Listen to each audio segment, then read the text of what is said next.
this inking going. How you guys doing? Been a rough week. All shit going on.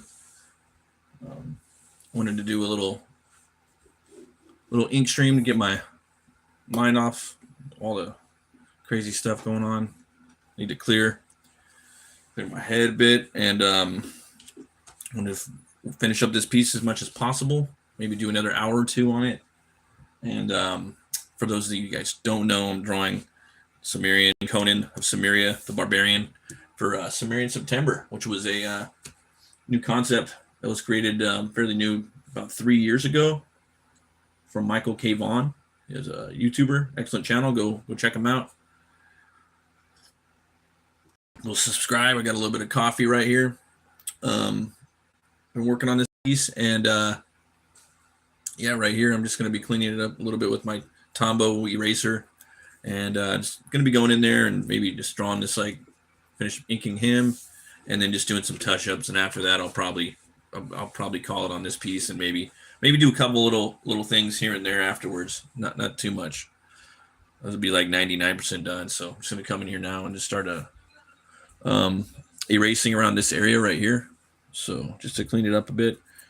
My eraser's kind of dirty, so with this one I like to go in there and kind of just wipe it off a little bit so that the smudging doesn't get onto the other stuff. So yeah, just like that. For the last stream, we finished it off right here, the background. Yeah, bone and stone. That's what I was going to call this piece. Yeah, because the buildings back here have bone and stone. Made some nice charcuterie tonight. That was pretty good. Okay. Hope everyone's doing okay.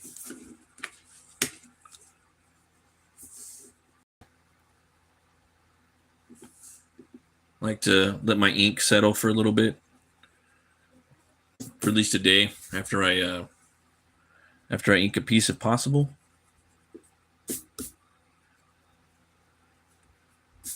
So one thing is yeah, man, if you go in there and ink, you got to clean it up and trying to find the perfect eraser so it doesn't pick up a lot of the inks. It's kind of hard to find, and so far these Tombows have been excellent. Yeah, this one right here is killer. This one right here, and then the one by Pentel, this soft one is great. Thanks for everybody that's stopping by. For those of you that don't know, this channel, new to the channel, I do these live draw streams now. I also do a little bit of comic book reviews and do tips too on making comics. So if you guys are new to the game or been around a while, or you need some tips, or if you have some ideas for me or what have you, just let me know. But yeah, I have a green but somewhat grayish perspective on making comics. I'm always learning.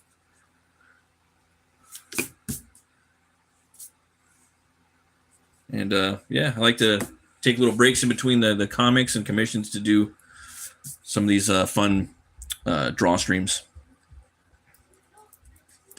It's always fun. It's a good way to just kind of decompress, especially when you get to the inking phase.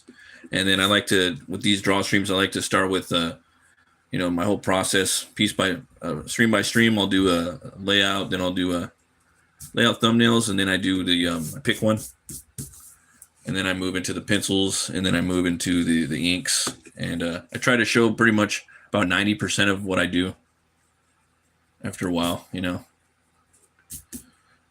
so you guys can kind of see my process and how it goes down. Yep. It's been a pretty rough week though, and just kind of, yeah, trying to stay off social media. Just nonstop insanity. So there we go.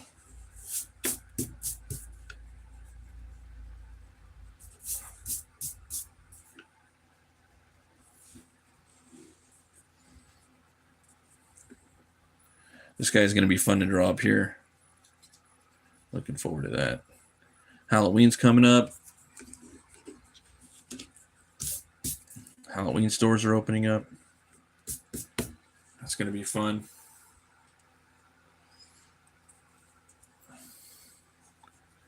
I made a pretty mean charcuterie dinner tonight. All the meats out there and cheeses.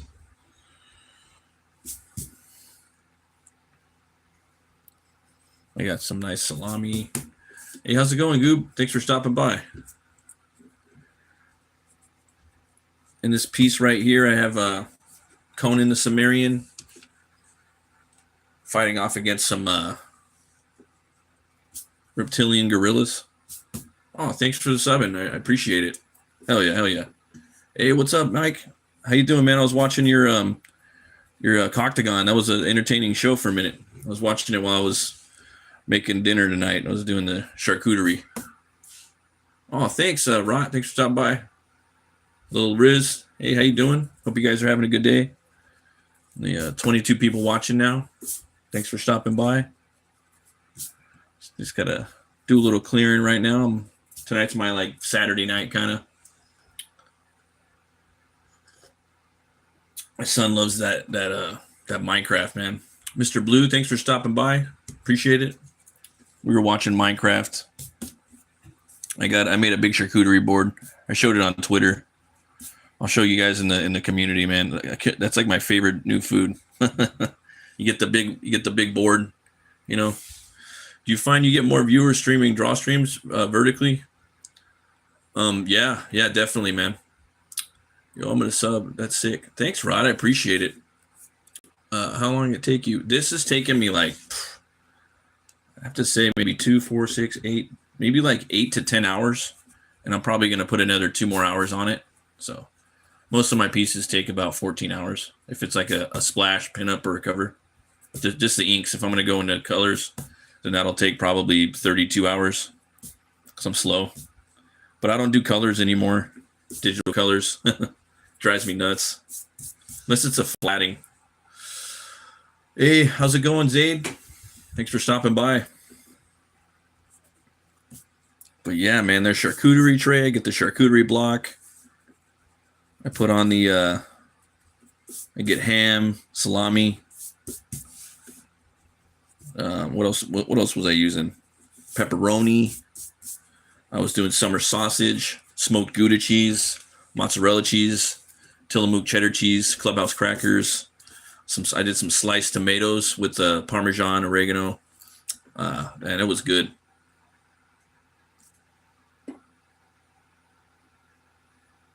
Oh, okay, you're in high school. Okay, yeah, just keep drawing. That's one of I go through life mostly without regrets, but one of the regrets I had was that I should have just stuck to drawing. Like there was a time when once, probably from 10th grade to like maybe early 20s, where I just quit drawing altogether. I was just playing metal. I was just playing in bands. And I wish I just kind of buckled down and stuck to making art, even taking classes. You can never learn enough, You can go to community college. You can go to a atelier where you learn at your own speed. It's just a lot of stuff you can do. Mr. Blue, can I be a mod? Oh, thanks, Bancroft. I appreciate it. Thanks for the sub, Mr. Blue. You know what? I can't mod you in this setting, but next time I go live for like a regular live stream, I will do that. I was gonna do a live stream tomorrow morning, but my schedule is just all over the place, and it's gonna be all over the place. I want to do like a consistent show, but I can't find a consistent schedule with my new job, so it's all over the place. But definitely gonna probably start doing some morning streams, some comics and coffee and cartooning and coffee, something like that.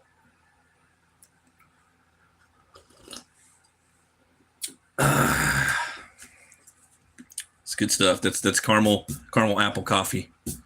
Got it from Winco. Let's see here.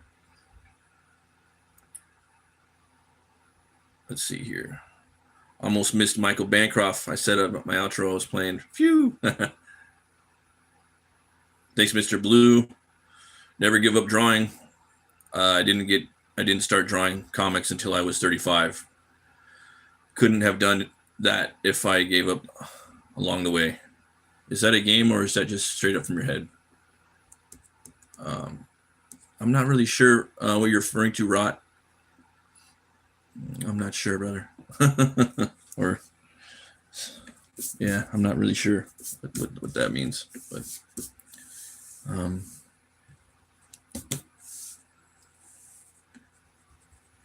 but yeah, just keep drawing. You just never stop. It's just something that you just get better at if you keep doing it. And it's just like playing guitar, you know. It really is true. Like you got to put in your like 10,000 hours for most people, you know. And I go by like what the king of the comics says, and that's Jack Kirby. You know, it's if you want to be an artist, anybody could draw, anybody can become a good comic book artist. They just have to do it and they have to want to do it and they got to put in the time. The drawing you did, you make it up or is it from a franchise of some sorts? Oh yeah, this is Conan the Barbarian. It's the greatest character of all time. Created by Robert E. Howard. Often, what's the word? Popularized by Arnold Schwarzenegger from the 1980 film, I believe. 82. But this Conan is more like inspired by and then also Frank Frazetta popularized him before John Milius and Arnold Schwarzenegger. Speaking of Frazetta, if you guys haven't, go subscribe to Sarah Frazetta's channel, Frazetta Girls. And that's Frank Frazetta's granddaughter. And she's usually dropping videos, like usually on Fridays, you know, a couple times a month or so, something like that. And I just saw her, seen her Twitter, and she was basically the Rogues in the House piece where Conan's jumping on the back of that giant ape. I think his name is Thok from the story Rogues in the House. Sold for $13 million. And I was just like, that's phenomenal, man. These pieces, like Frazetta's work, should be selling. It should be the highest. It's like, to me, it's the best art ever, you know? So it was good to see that the name Frazetta got a win of that monetary magnitude. But yeah, no, with this show, this live draw stream I'm doing, I'd like to do fan art of, you know, established IPs for the most part, or maybe like that, or like some indie books that I like, things like that. Just to kind of chillax. I'll clean this eraser real quick. But yeah, man, it's nice making a charcuterie board. You get to chill out. You don't have to turn the oven on. Just, you know, I like to do cold cuts, cold cheese, fruits, vegetables, and nuts. I'd like to do the mixed nuts, you know, walnuts, cashews, macadamia nuts, peanuts, all that good stuff. You got to find the raw ones though, because I find now the delicious smoked peanuts, those ones have pine in them, dude. They have, or sometimes they have pine, and they also have soy in them. So you have to find peanuts that are not dry roasted. I know they taste bomb, but they have soy in them. They're always trying to sneak that soy in there. So, but yeah, that, you know, I'll put in some tomatoes. I was gonna do celery. I forgot that. We were gonna put in some. So I was gonna do some chicken nuggets too. And I was like, no, we gotta keep it. We gotta have rules. All right, nothing cooked. It's got to be cold cuts. We'll see you, bro. Thanks for allowing me to spectate this sick drawing piece. Oh no, thank you for stopping by. I appreciate you. Hell yeah. Hell yeah, hell yeah. Welcome. Welcome to the land of Batt Murk, the metal cartoonist, where we talk all things metal and anything that is metal as fuck. And that's a blanket, gray, loose term. A lot of things could be metal. It doesn't have to be. It's more of it's a feel rather than just a genre of music that, you know, forbears a multitude of subgenres.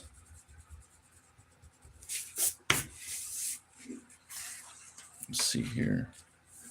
There's that.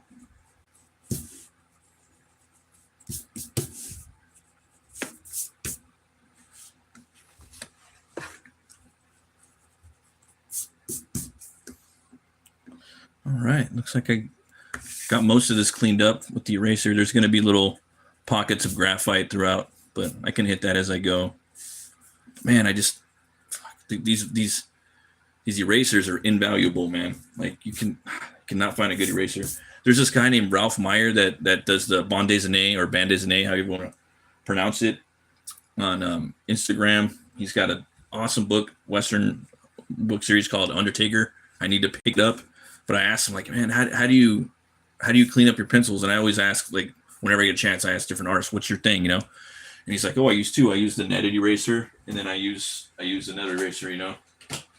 And then I let it. I think he said he let it dry. Someone else told me they let their inks dry for 24 hours, but you use the netted, and then you use the regular. But me, I don't use the netted no more because for some reason it picks up a lot of the ink. So this one though, this has been great. This one has been great, and then so is this one. And then I just go really light, and I do like soft circular motions. It hasn't been eaten up a lot. It hasn't been taking the ink up off the page. So, oh, you got one? I knew. I knew if you were listening, you probably have one, Bancroft. Yeah, I love that art style, man. Eventually, I just want to be doing brushes. You know, I'm gonna start using these Windsors. I got them; they're brand new. And then I'm just gonna use these and some nibs, man. Whoops. Yeah. Start using these nibs. That's where I want to. Yeah. But it probably won't be for a while. Yeah, you got to start doing a lot of that and planting your elbow onto the table. Yeah.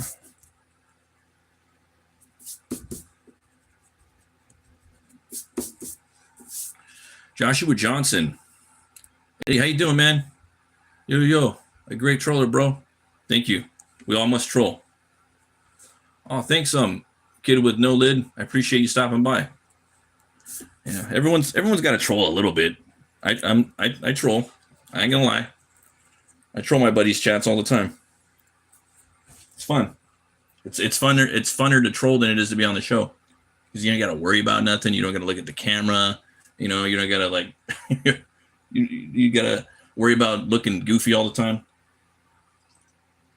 You know, everybody's got a good angle. Everybody's got a bad angle. Some people have no good angles, myself included. You know what I mean? But when you're just drawing on the board, this is cool. This is stupid. You know, I like your drawing. Your drawing's whack. You know, it's easier too. It's more focused. But I recommend, guys, you guys get out there, read some Robert E. Howard, anything. That's what this whole month is about. This month I'm reading some Solomon Kane. I'm reading the Heroic Signatures line of comics. And I'm also, Solomon Kane and the Heroic Signatures line. That's what I'm checking out. And I'm probably going to go watch Conan the Destroyer after this. The one with Arnold Schwarzenegger. Because I feel like watching it. I want to see all the I want to go back and watch all of it and make sure, because it's PG-13, but yeah, my line throws and pulls are off right now. Somebody use a ruler. Forgive me, guys. Oh, you know what else is invaluable? Like this one, but even more so, the little version, right? The little 12-inch one. You can just, especially if you're on the go and you're working on little panels where you need to do your perspective foo, you know what I mean? You just want to get in there and get that little panel. This one just gets this one's just really bulky sometimes, and yeah, I love this thing, man. So this is my favorite ruler, hands down.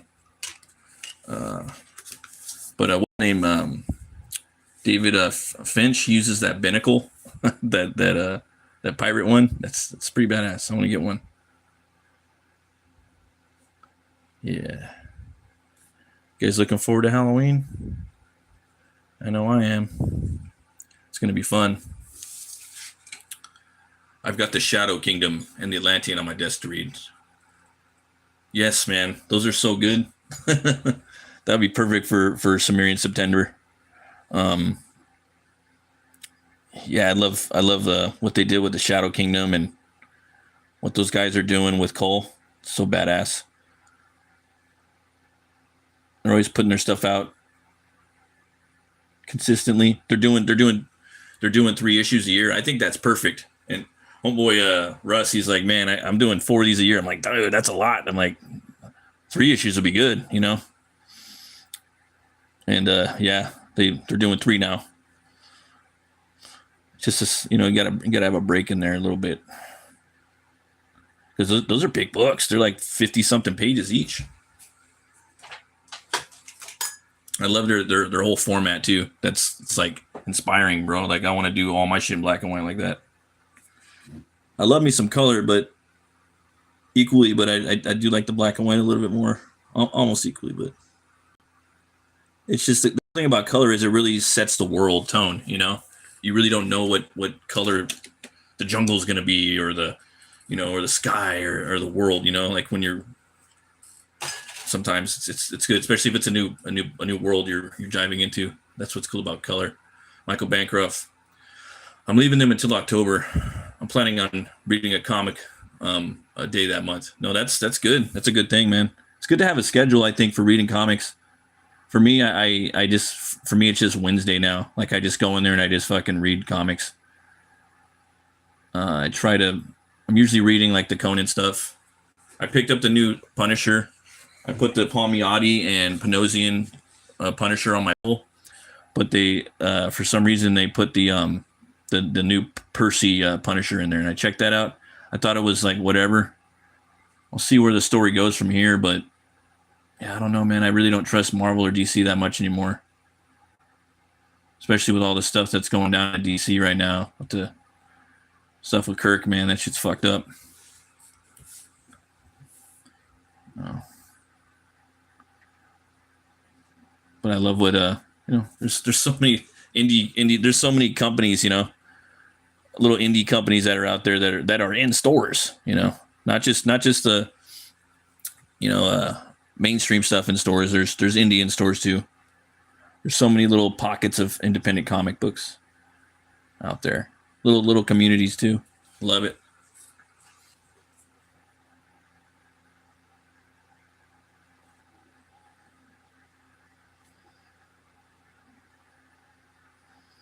And to be real, like there's more books out there that are already out that I want, that are old, you know, that are just freaking underground comics. I'm not even talking about the BD stuff. There's tons of that I want. Let's see.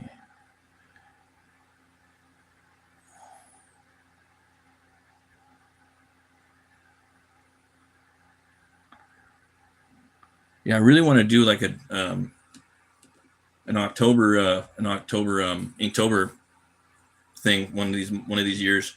I want to just clear out a whole year where I'm not working on any comics. I'm just doing strictly art, painting, multimedia stuff. Definitely do like an Inktober thing. I want to do a theme though.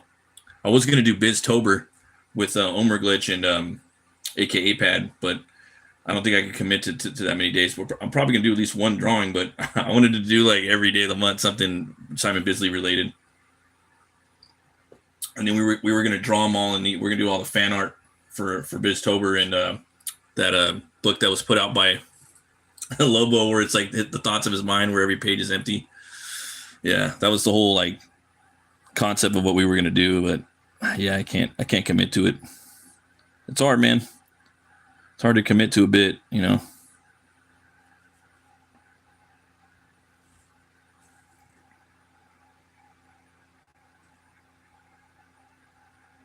So I got these nails in here. So this guy right here is just a little background information on this piece. I got inspired by a lot of different things. First of all, Robert E. Howard. A lot of the stories, Conan is going head to head with like a different form of primate in a lot of the stories. So there's that, and he's also dealing with serpentine men, just like his great grandfather from a million years ago, which is Thul from the Thurian age. So he's dealing with, you know, reptilian or serpentine men. So I was thinking, what if I got a witch doctor that basically channeled power from both Set, the reptilian god, and then also the ape god. I forget his name. And he, ended up cursing a couple that, for whatever reason, turned them into like a gorilla and a reptilian gorilla and reptilian. So they're cursed and they're hunting. Conan and his femme fatale, his vixen, they're fighting them. And then I have this witch doctor that's cursing them up here, and then I got this city of bone and stone. That's what I call this piece. And that's just kind of like a little idea. If I ever do a Conan pastiche, I'm gonna base it off this drawing and do that. I think it'll be fun. And then I got these nails right here. These nails are inspired by Clyde Barker, what he did with Pinhead, obviously, but he got the inspiration from African tribal art and African tribal sculpture art. So I thought that would be kind of cool. Yeah.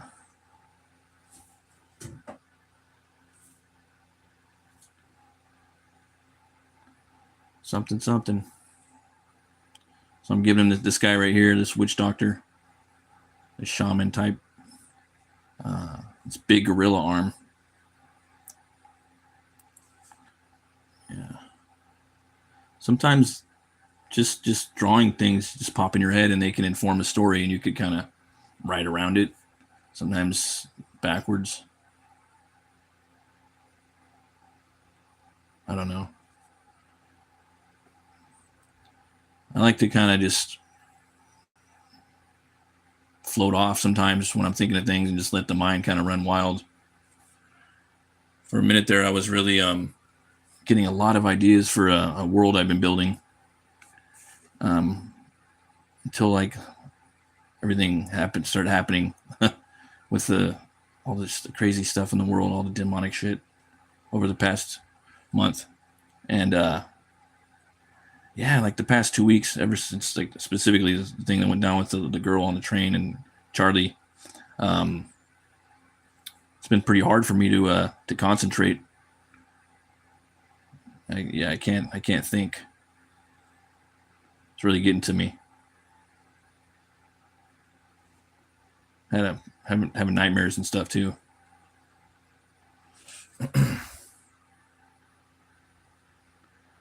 It's weird. It kind of affects you a little differently when you have kids. But that's why another reason why I'm doing this stream. Clear my head a little bit.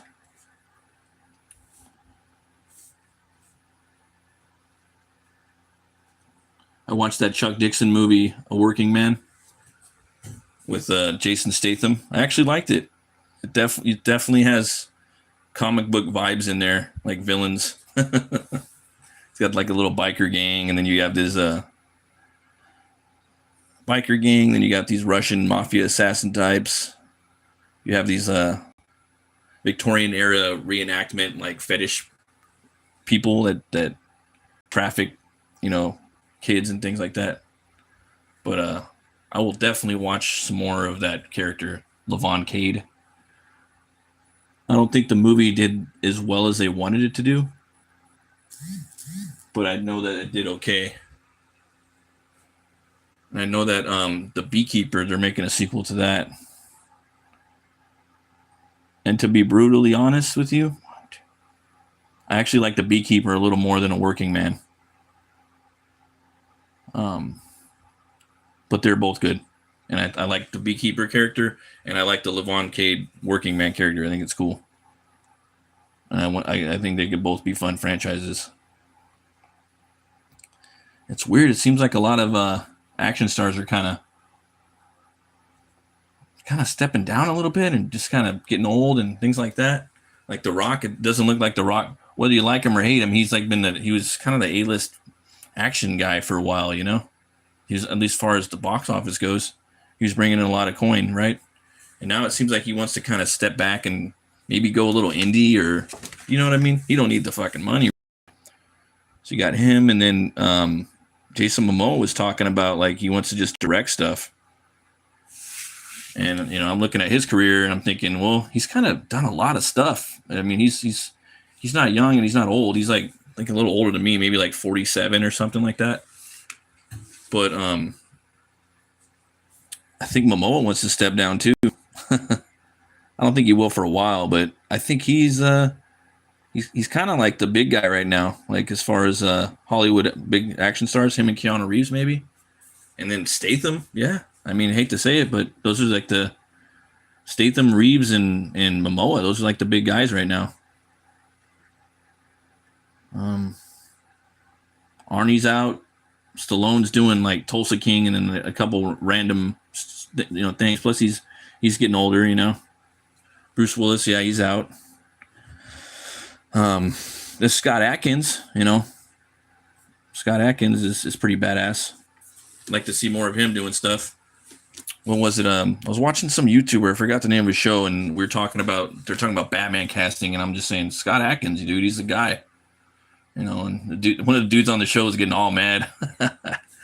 He was like, "Man, he's a fucking stuntman, Oh, he can't act." I'm like, he can act okay. He can do Batman. Batman isn't, well, they say he's not King Lear. No,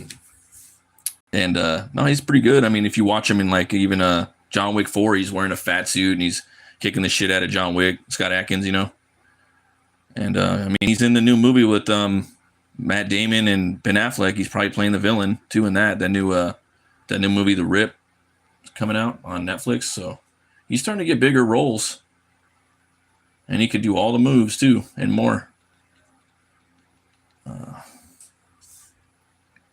But yeah, action stars, man. It's like, I don't know. A lot of cats are just not wanting to do stuff. Even Tom Hardy, I don't really see him as like an action guy. He's more of like a drama guy. But even he was saying like, I just want to kind of kick back, and I don't really want to. I'm getting older too, and he does that MMA stuff on the side for fun. And he's filming that Guy Ritchie show, that Mobland. Started watching that. I thought it was okay. I got to get back into it though. Let's see here. So this is pretty furry right here. Not exactly 100% the way I want it. Start adding a little more tone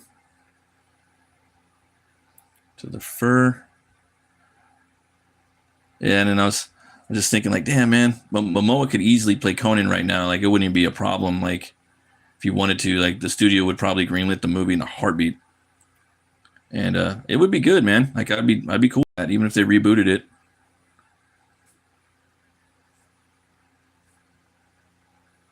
He was a decent Conan. I don't think anyone's gonna move around like he did either. The way he crouches down like a panther, he flips the swords all over the place. I don't know if anyone is really gonna commit like that. Do all that little shit all the little nuances he does with the movements. But they're definitely working on Conan something. I said on others draw streams, I think HBO should pick it up. But we'll see.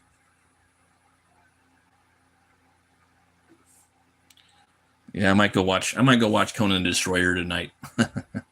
Haven't seen that movie in a long time. For Cimmerian September. I'm gonna put these gauges in his ears right here.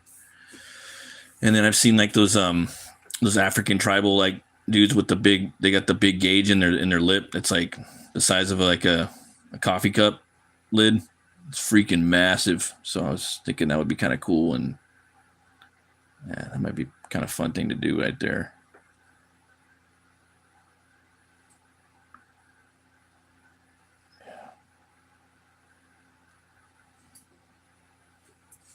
Mm-hmm. Start working on the little lady right here. Let's see. Okay, let him dry.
Hey, how's it going, Elder? Thanks for coming by, brother. Hope you're doing okay. Hope everything's going swell for you.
Careful with that face.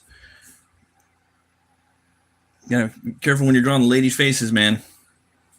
Can't really draw much on them. You could age her like 50 years with one little one little misstroke.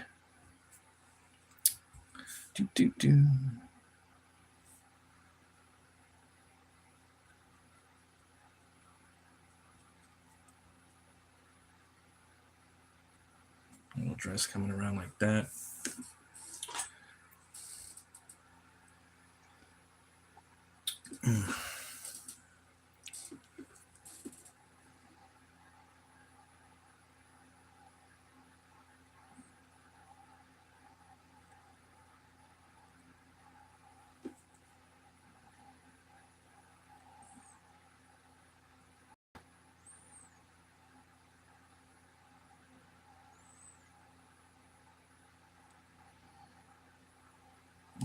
They're pretty mean looking.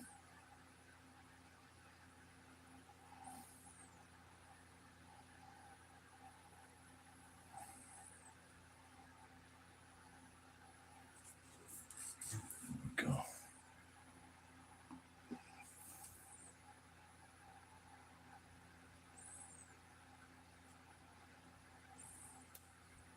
I would not mess with her. You guys could go watch Red Sonja, that new one. I haven't seen it yet. I don't know, man. I thought it was going to look pretty good, but then something about it just, I don't know, man. Seems a little off. I do like the old one, though, man, with Bridget Nielsen. Alder's 6480. I'm good. Glad this week is done, though. I had to do 2 jobs, Tuesday through Thursday, because of people calling in sick at work.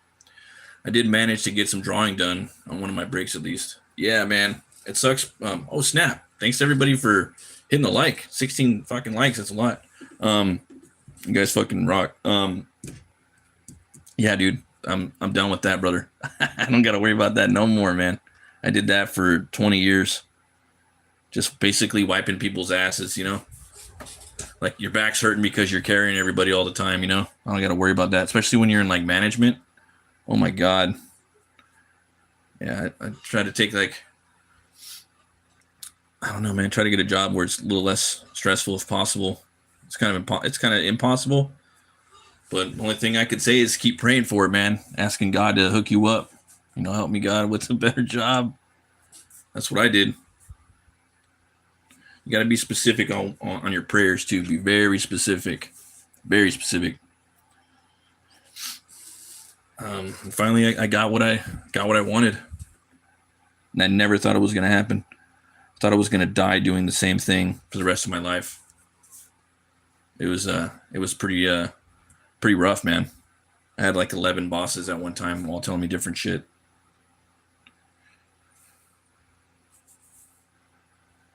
But now I ain't got to worry about none of those motherfuckers anymore. Got to worry about nothing, really.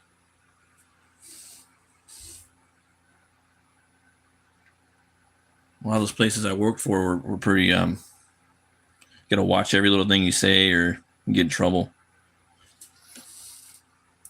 It's fucking walking on eggshells around there. Not anymore. Kind of just say whatever the fuck I want now. That really matters though.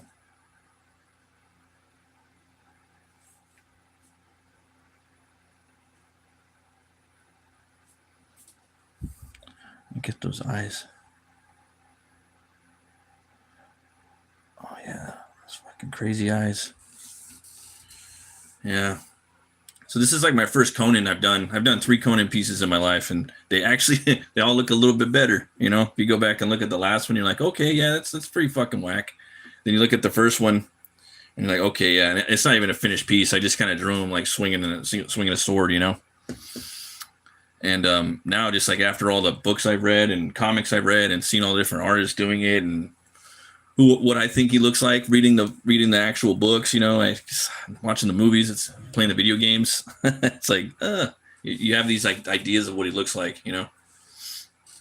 And for me, like obviously, like it kind of boils down to like the Frazetta, you know, Conan the Cimmerian piece, the most famous piece of art from Conan. It kind of, and it's Frazetta, you know, it's him. It's him standing there. He's modeling his Conan. Atop of the skulls with the woman on the side, you know, and then if you look in the background, you could see the skulls, and yeah, it's beautiful. But it's just something that just really captures the feralness of the face, you know, and you got to have the scars on the nose. And a lot of people have reproduced that actual face, and they made a mask of it, and it kind of looks like Frazetta and Tony Curtis put together if you look at it. But yeah, I don't know, man. Like a lot of people say that, you know, Conan, and you know, he's not, you know, he's an ugly dude and he's not that big, and like, I don't know. Like I read a lot of the books, and you know, I kind of disagree. I think he is kind of big.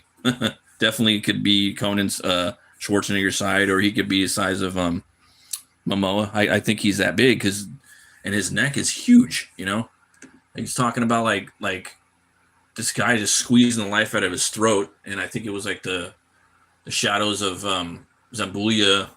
It's like the guy morphs into like a bull, and he's like using magic against him and sorcery, and then he's talking about the cords in his neck, like he can't even fuck with them, like because Conan's neck is so big. So I imagine like Brock Lesnar size neck, you know, like how are you gonna fuck with this guy? So, and then I see Arnold Schwarzenegger, I'm like, yeah, I kind of buy that a little bit, like something in between like Momoa and Schwarzenegger, like that, you know, but not like yeah, it's a hard thing for me to really grasp. Like I do see him as big, and like they say he's got these big shoulders. He's a big guy. He's a tank, you know. So yeah, I do disagree. I don't think he's a lean, mean fighting machine. I think he's a big slab of meat. You know, that's how I see Conan. For me, even right here, this is, if I was to redraw this, he's even too small. Like I would even draw him a little bit bigger right here. I'd make his neck a little fatter probably. I think the best so far, like body structure wise, I think Roberto De La Torre, the one that's really kicking off. I think he really nails the for sure the body structure. The face, I'm not a really big fan of the face too much on his. Some of them, yeah, some of the faces are cool, but some of them are different. Like some of the angles, you know. The new guy drawing it, he does a good job too, but some of the faces are inconsistent. It's hard to keep things consistent too. I struggle with the same problem as well. But I like to have like a model. Usually I'll like now I base my characters, try to find somebody, or at least have like I don't know, turnarounds and things like that. Thank you, Holler. I appreciate it, man. Your work's killer too, man. Every time I see what you're doing over there, you're doing a lot of stuff on Instagram, bro. Yeah, your work is brilliant. But Buscema too, man. Buscema and De La Torre, man. Those are my favorite Conan illustrators. But the new guy, Dagnino, that guy's killing it. He's equally just as good. There's something about that old school how to draw the Marvel way look with the feathering, you know. I just think it looks great. I think when you feather muscles too, it makes it look like they're in motion because they're never really, they're not locked in. Like say like you're doing like a David Finch type of hatching where you're doing the crosses, literally cross hatching like that rather than feathering it. I think when you feather muscles in comics, it makes it look like they're in motion a little bit more because there's breaks rather than solidified, strong, bold hatches. That's just my opinion. Gotta get that motion, I guess. So we have, and then I think I'm gonna start doing a little bit of grass. Doing a little bit of grass, man. Let's see. Gotta lay off the grass, man.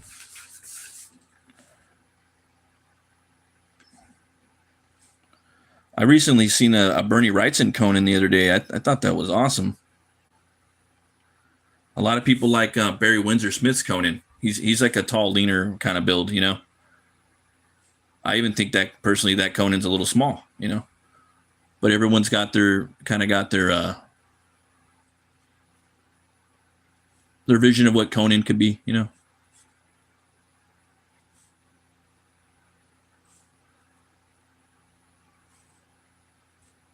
So I'm definitely gonna probably come in here with some graphite and maybe even ink wash, and I'm gonna separate a lot of stuff in the foreground, the background, all that jazz.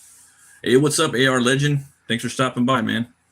Hope everything is going good with you. Hope everything's okay. Let's see, there's that.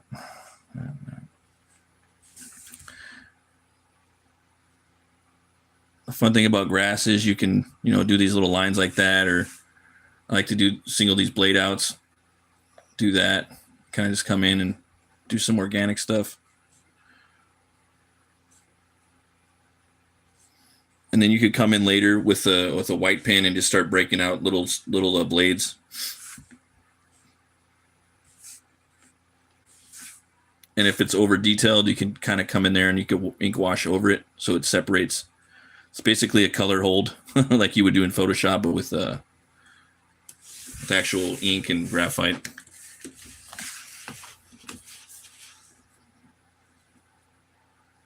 Or you can just do less.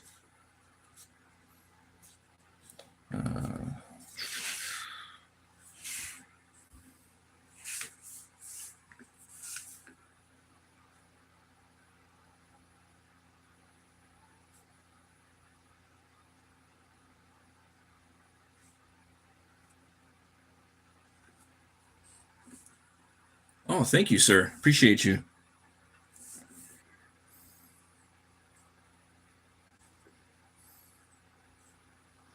Yeah, when I'm reading Howard's Conan, man, it really doesn't feel like it was written back in like the 1930s or 20s. Just like, this doesn't seem that old. It's written so good, and the way that Howard writes, he feels like he's beating the shit out of you with the way he flows, like the rhythm of his words. When he's talking about that, it feels like a fucking 50 hit combo in a good way. If like you don't like reading Robert E. Howard's Conan, that'll like make you make you a reader. Solomon Kane too, and Cole. I've noticed that with all of his writing that I've come into contact with.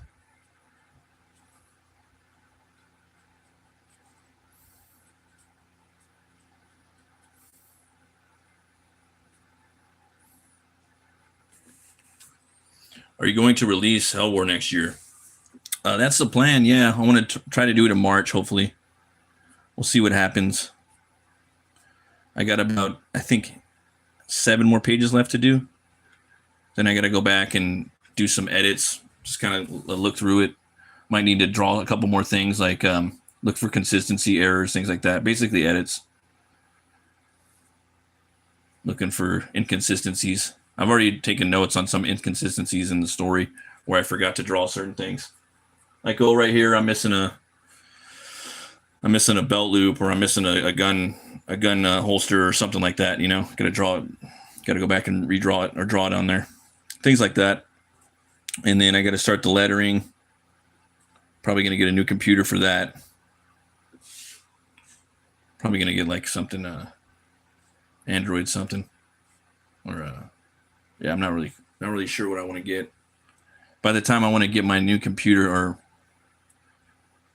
pad or whatever, they're probably gonna have something better out. So,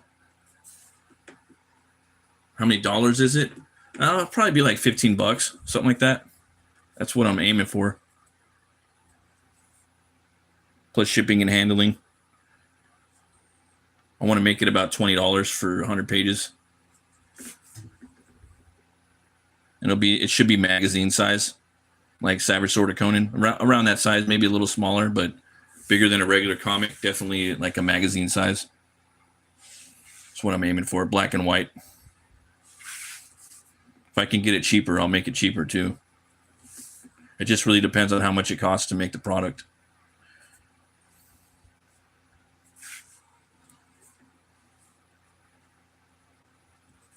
I know that it's just I know times are hard, and on top of that, even if they're not hard, comics should really be around the $20 range, I think, and it's a little easier for people to pick up. I want to get my book out there. I want people to read it, I want people to hate it. I want people to love it, I want people to check it out, you know what I mean?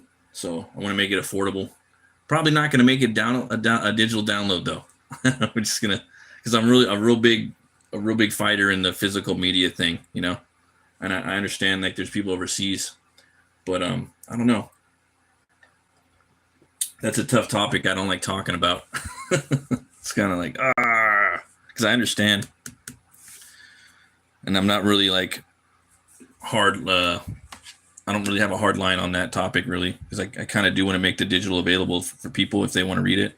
I'm shutting off people like that are actually down to support me, but at the same time, I want them to experience it like through a physical media way.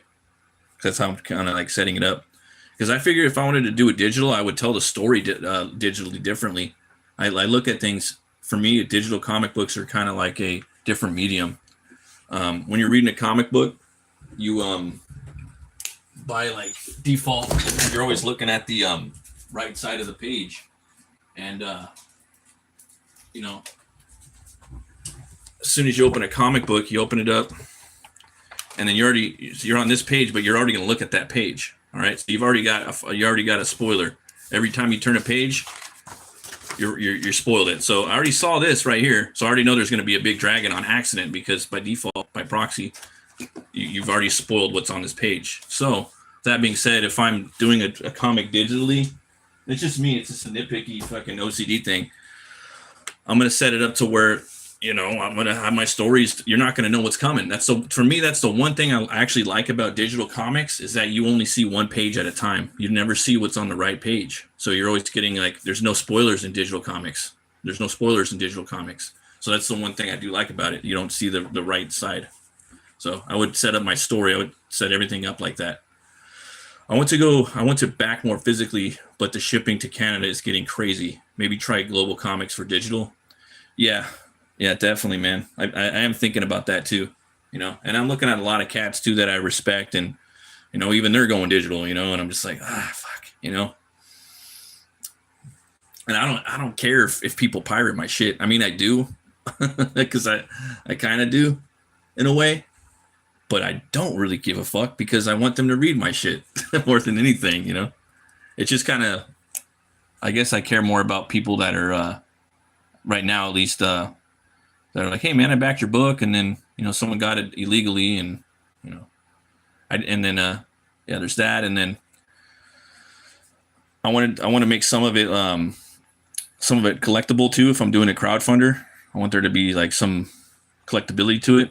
Because believe it or not, we are in a market of people want like one of a kind stuff. They want things that are collectible. I think that there's something cool about that. It's special, And we are in a world of fear of losing out, fear of missing out. So we do have like 24-hour things and stuff like that, And I had more ideas on this topic, but I kind of, what was I think? I was actually thinking about that the other day, driving, about fear of missing out and having campaigns. And a lot of people do these variant covers and these 24-hour covers. But at the same time, your book's going to come out. Say if it's in a comic book store and it's gonna sell out regardless, you know. So I almost feel that like fear of missing out is going to happen organically. It's just part of the process of releasing a book. You know, you're only going to have it for a few days. So if you don't order your book through Diamond or used to be Diamond, you're not going to get the book. So you will miss out. So there's kind of that. So I don't know, man. I figure that it's always going to exist. Oh, thanks, man. I appreciate it about the gorilla. So yeah, I kind of do think that like doing little like 24-hour things and stuff like that. There was a book that came out today that I really wanted. You know, a lot of books came out like in the month that I can't really get.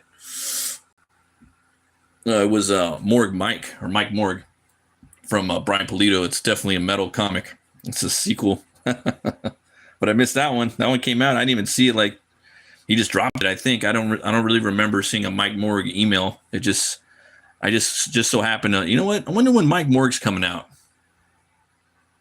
And it's just part 2, and it's just at the point now where things are kind of so pricey that I gotta plan for stuff. You know, gotta like put it in my budget. Yeah, and that's one of my. I enjoyed the other one. It was pretty fun. The first issue, anyways.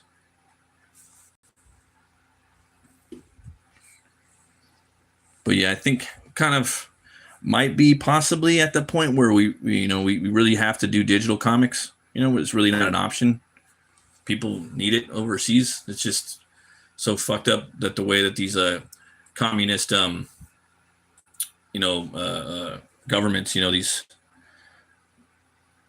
these hybrid communist governments are running their postal services. There's a new Absolute Flash. Have you read it? It's pretty good. Nah, man. I'm kind of like not really feeling the Absolute stuff. The only stuff I really liked was Batman, but I don't know, man. I don't really like the direction they're starting to go either, man. They're getting really political, bro. It's just like it's pretty lame. The last issue was pretty cool though. I like that, but they're doing like a one shot that's kind of weird, man. I don't know. Kind of like slowly drifting off of the whole Marvel DC thing. Just really kind of focusing probably more on indie and what Heroic Signatures is putting out with Conan and everything in regards to the Howard estate or the Howard verse. I mean, so I don't know, man. Yeah, I'm kind of disappointed on what has happened in the mainstream over the past fucking 20 years. And it's just getting worse every year. So slowly just kind of flaking off of them.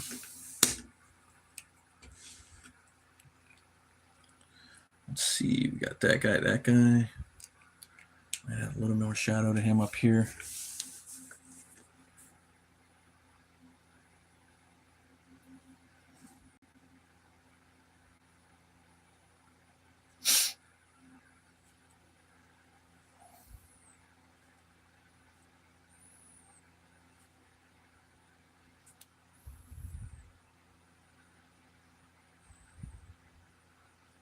But it's comics, man. There's so many indie books out that actually are really good. A lot of talent out there in the indie scene. Always has been, always will be. I know a lot of the indie guys, love to get their eyes, get some eyes on their stuff, That, and then you got the whole French market, man. They got some cool books I want to pick up. So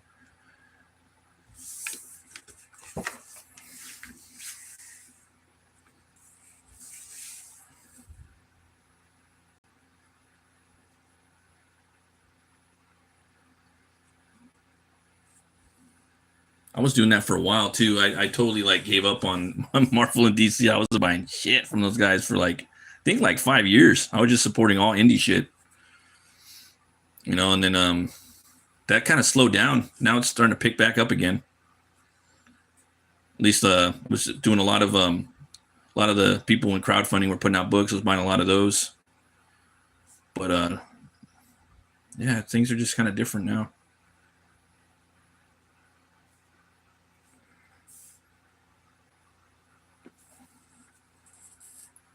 Things are always changing.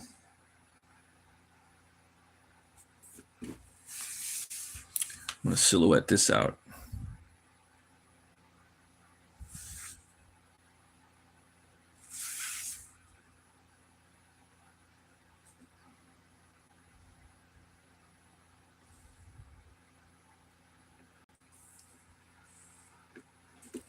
If you're into Conan, I mean, yeah, I recommend Conan, man. If you're into the noble savagery, definitely pick it up. Especially the Conan from Heroic Signatures. It's been out for 2 years now. They're coming up. Perfect time would be to get on the next issue. It comes out. It's issue 25. It's going to be fully painted, 30 pages by Alex Horley. And he's like one of the best painters of our generation for comics, anyways. You know, he's like a Frazetta and a Bisley. You know, I think he studied under Bisley, possibly, or at least was there at the same time. I don't remember. But what he's doing on the Conan covers, they're just exceptional work. But yeah, it's a good jumping on point. You know, it's issue 25. I believe it's like a one shot. It's a King Conan story, so it's one of the later years stories, and fully painted 30 pages, man. It's the first fully painted Conan comic book ever, so you could jump in with that. It'll probably be a movie person. Oh, okay, yeah. Well, if you haven't seen the movie, you're in for a treat. Yeah, that one with Arnold Schwarzenegger.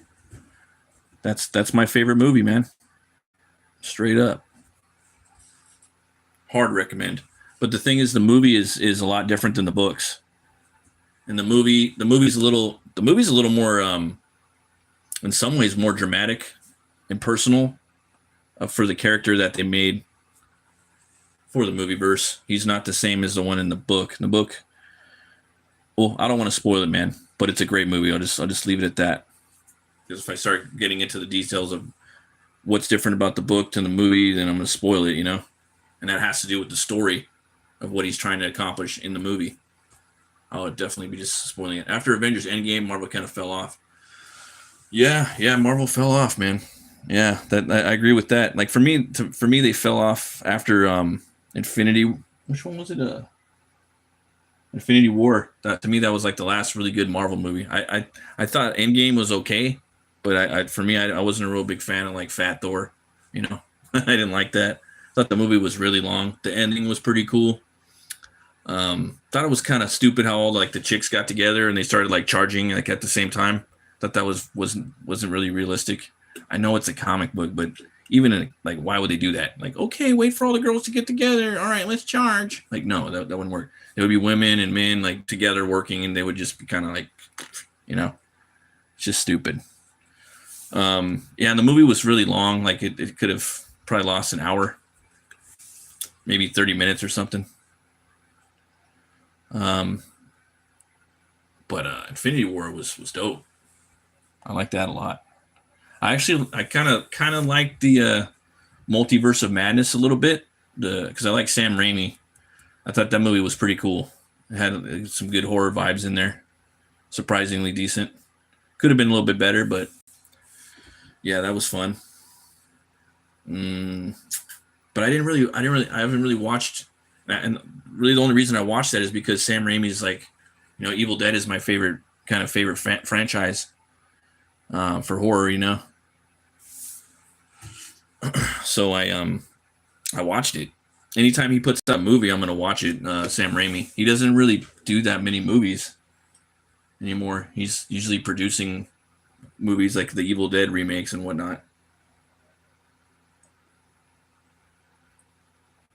So I watched that, you know.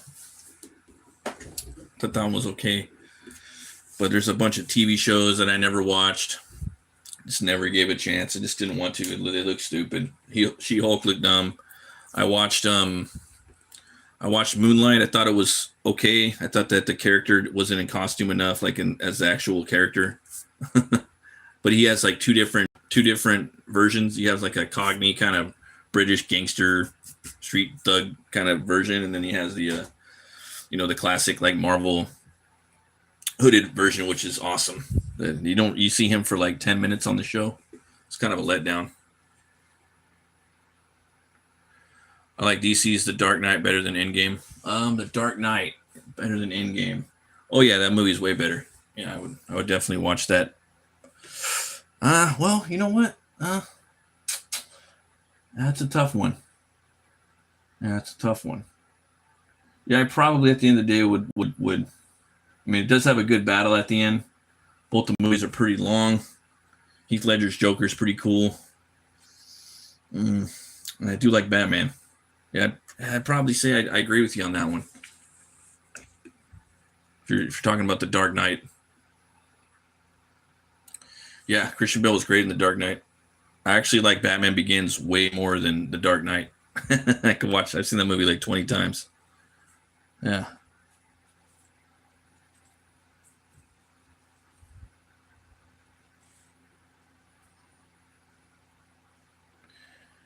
Yeah, he's great. He's got that new movie coming out with with Nicolas Cage. They're playing it's a John Madden movie. You like both the same? Yeah, I like this Batman Begins. It's just a straight up dope ass Batman movie. It's just all about. I like the whole journey for Bruce Wayne. I think that's awesome. I think that movie could have been. You could have taken the franchise in any direction after that. It's a perfect layup for any way you want to take the character. It's really just basic, down to earth story. You know, you could literally take the movie and the franchise anywhere after that movie. It's a good setup. Good setup movie. Good origin movie, you know. I remember the teaser trailer for that. I think that's the best teaser ever made. If you guys go back and watch that first teaser for Batman Begins, I think it's the best teaser. You know, when you're first watching it, you unless you're like were a comic book nerd at the time, you didn't know what the fuck it was. You thought it was like some kung fu movie or something. You know, you just hear this guy like talking, you know, voiceover. I went around the world, and you just see him like this guy walking up a hill, and there's these flags flopping in the wind in the mountains. You're like, who the fuck is that? You know, I knew it was Batman though. I was waiting for that trailer to drop forever. I was like paying attention to that movie before it even came out. I was all over that movie like white on rice.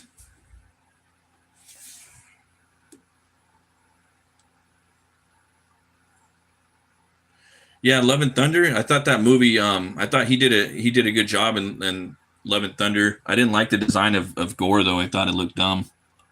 He probably put that in his contract though, so we could kind of see his face more. You see like the actual Gore, like the comic book accurate version of him. There's like maybe one or two scenes for like maybe 1 or 2 seconds per those scenes where you actually has the face of Gore, where it looks like him, you know, because Gore doesn't have a nose. He looks more, you know, like E.T. or something, or an alien. He has that look. I don't like it when they change things around that much. You know, I don't like it when I just don't like that.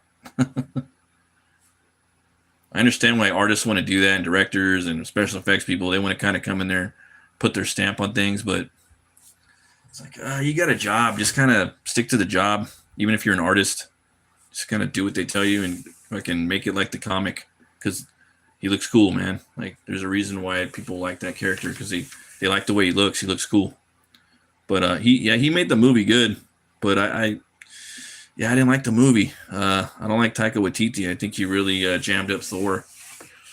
He took a lot of the validity out of it and made it really, really cheesy. All the hard work that like Kenneth Branagh pretty much set up with the first movie. So, yeah, I'll watch Doomsday. I'll check that out. Fuck it. I want to see what Robert Downey Jr. does with Doom. Take it easy, legend. Have a good night, man. All right.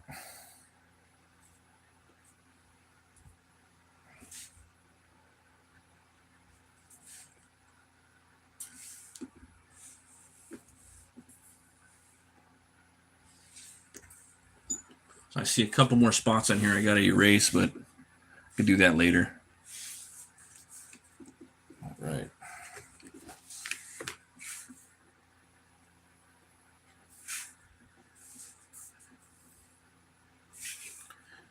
some more stuff over here.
Hey, how's it going, some person?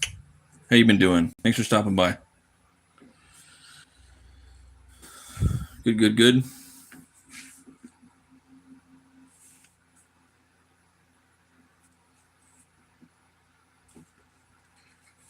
How you doing, man? Just kind of going around adding a couple of the little details to this piece. And then probably put some highlights in here with some white paint later.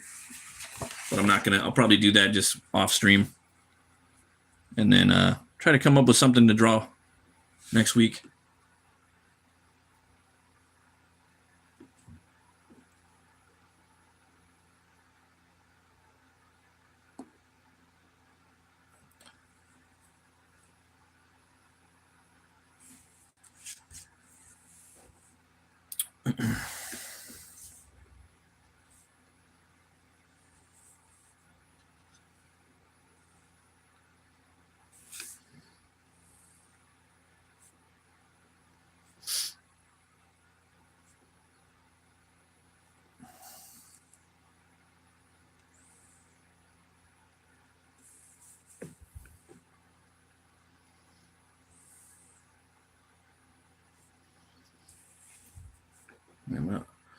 Pretty soon, I'm going to open up a website too. I'm going to start selling a lot of my artwork on there. Looking forward to that. Probably put up a couple pieces at a time.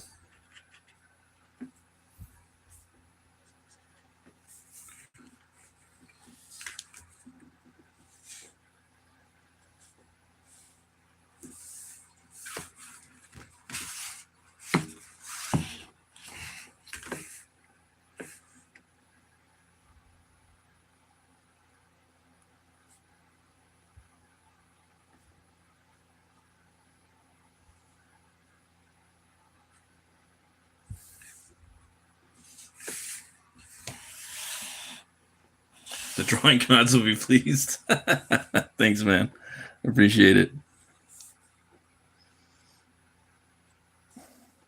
Yeah, drawing this character is pretty scary.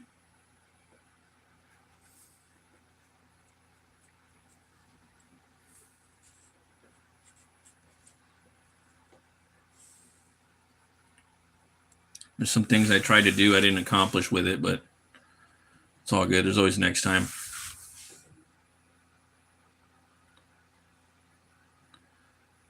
To get to the point where I can just brush this whole fucking drawing. That's going to be fun, hopefully, one day.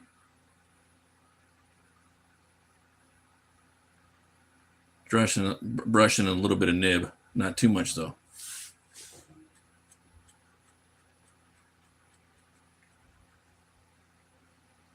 Get that goobly goop hanging off of the vine right there.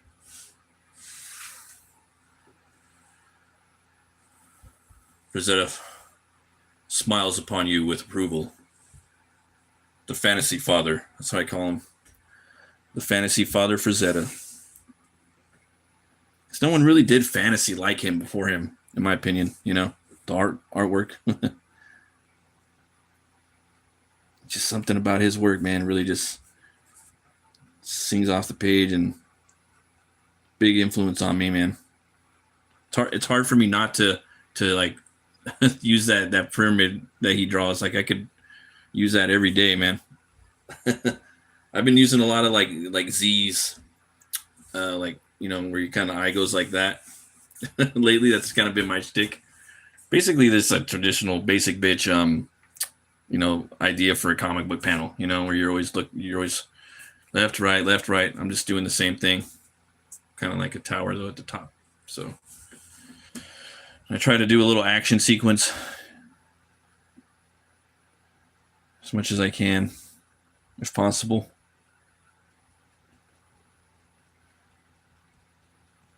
It's my shtick.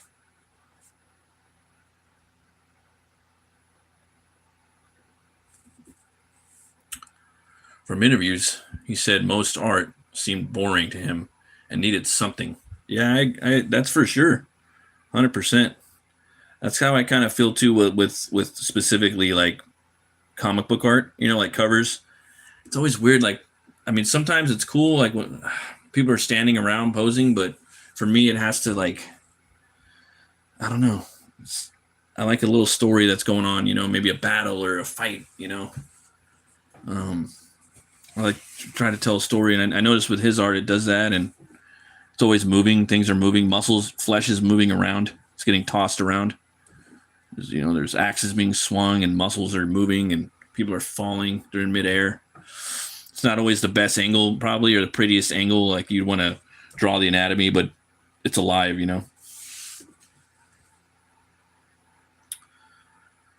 Some person, I'm like that. I'm like with landscapes. Add Godzilla fighting Megalon or something. Yeah. Yeah, like Bob Ross, Put a pretty little kaiju back here behind the trees. Little Mothra in the air. Yeah. Yeah, I love putting me some bats in the background too. I would do that in here. Normally I do that, or like a moon. Nice moon would be kind of fun back here. But yeah, I'll probably just leave it like that because I want it to be in the middle of the day. Like it's for me when I see this, it's in the hot sun. It's beating down on them. It's probably like 100 degrees. Just fighting out there.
Yeah, I do like watching Bob Ross work though. I'm not gonna lie, that guy's awesome. He's fun. He's fun to watch. He's a master. I love seeing the tools that he uses to like for the results that he gets. People don't really talk about tools that much in art. It really does help out a lot. It really does. You got to have your tools, man. Got to have your fucking tools.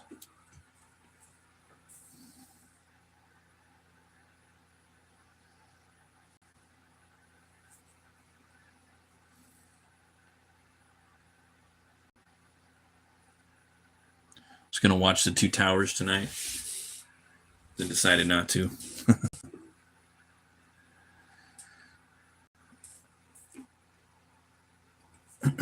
Movies are awesome.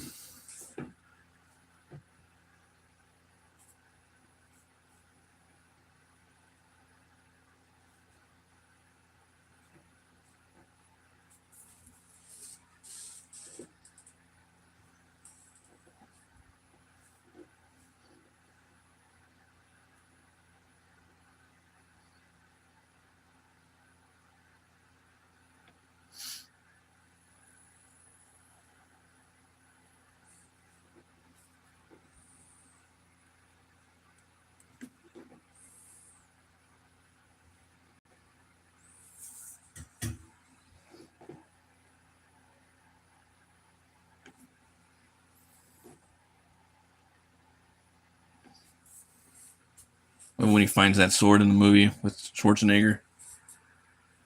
Uh, his dad's telling him, when the giants ruled the earth, and he finds the Atlantean sword, and it's a giant, and you find out, oh, that's Cole, man. That's cool. I imagine Cole is a big guy, like 7 feet tall. Big dude. Bigger than Conan.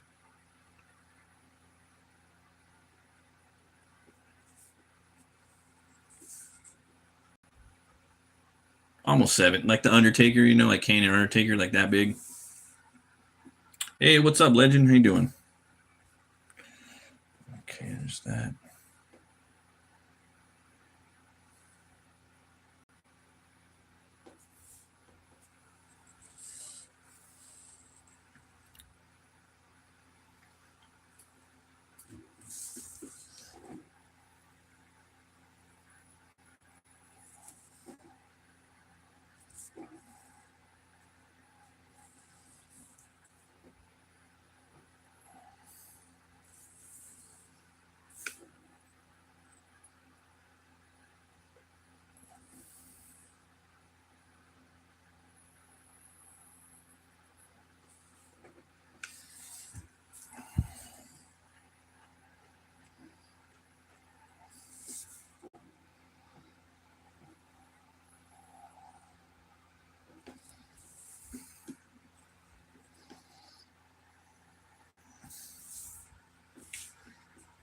Okay, got that.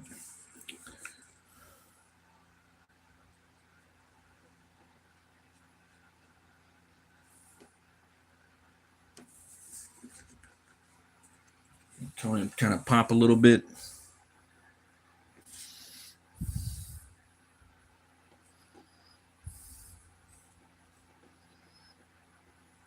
Love these tombos, man. So cool. Make it so easy to go like thick to thin.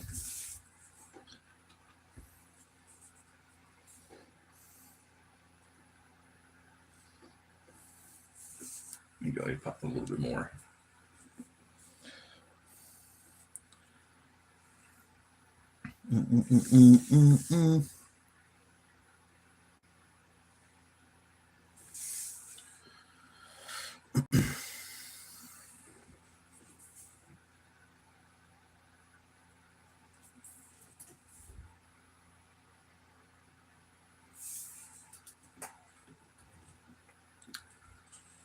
Right. Got this down here.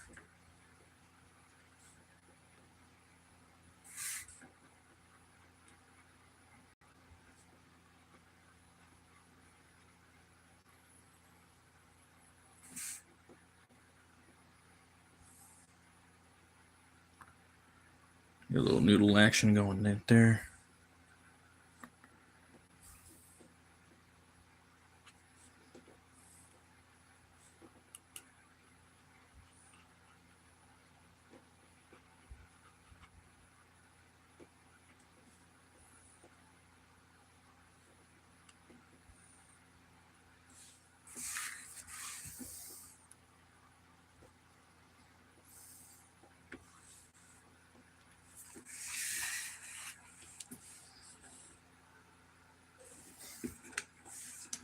All right.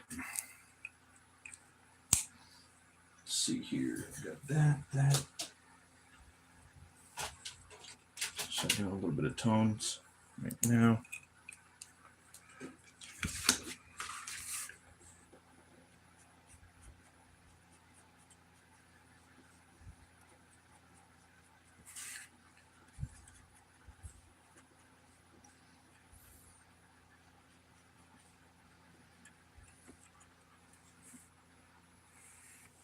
You have returned, and not too soon.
Just kind of breaking this up a little bit. I want the faces dark on this gorilla, and the hands too to pop out a little bit more. So not too much, but when you scan it in, it'll look a little different. And I like the more of a scratchy, noodly look to doing that. Gives it more of an organic, scratchy feel to it.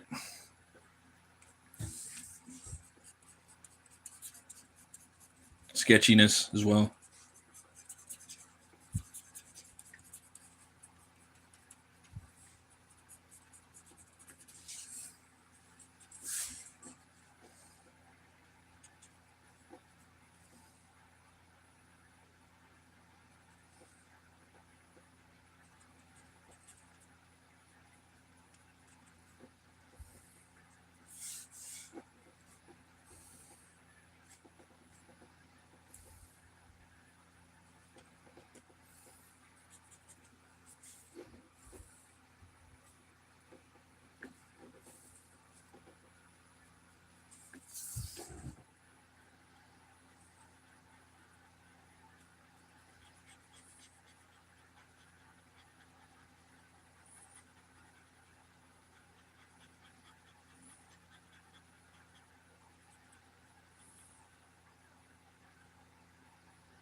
All right.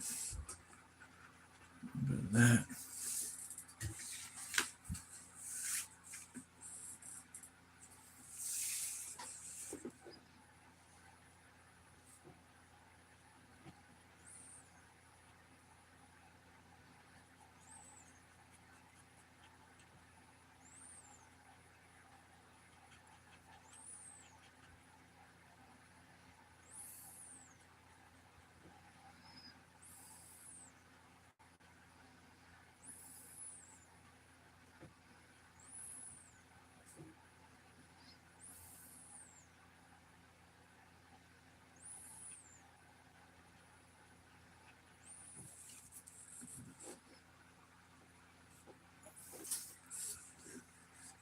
All right.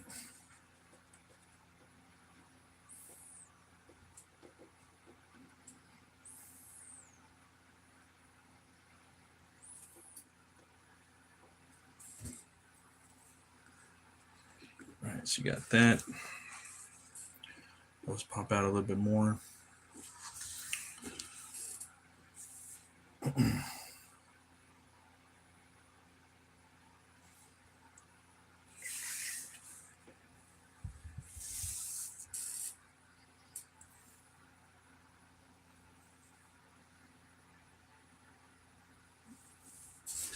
Look in the mirror real quick. Okay, just got that.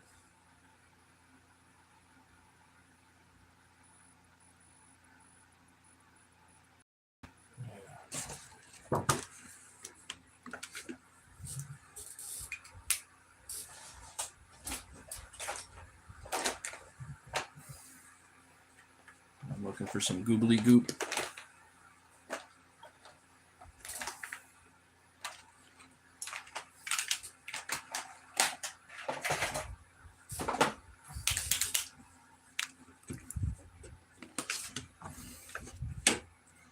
Right here.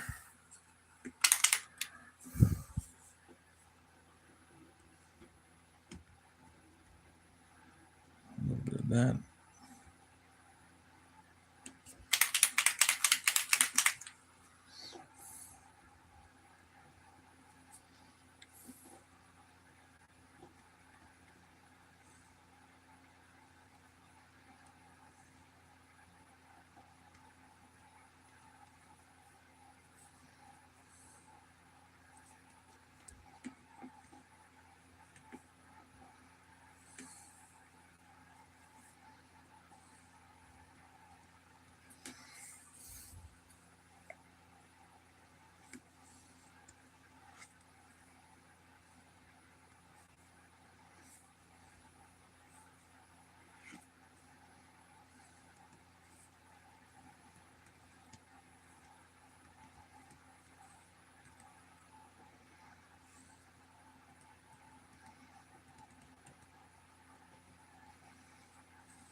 too much of that, but just enough to know that that's where the swipe's coming from.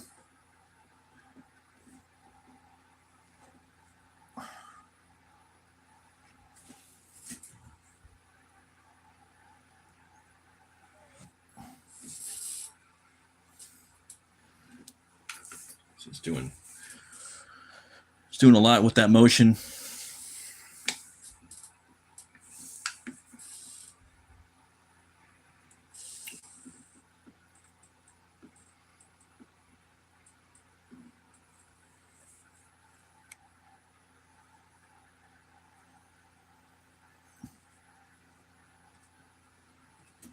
Have some random.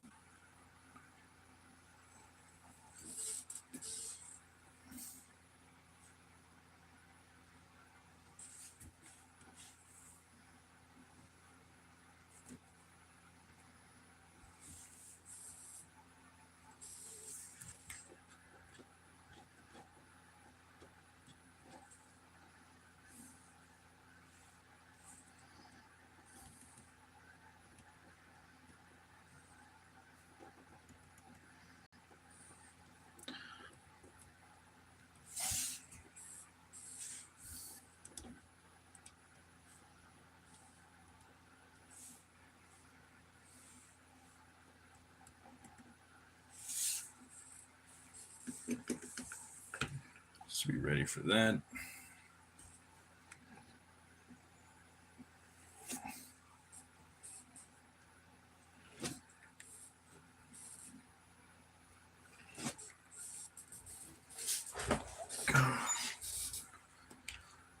Brutal with that.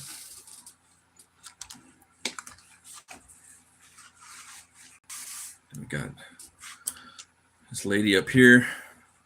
Open them out a little bit.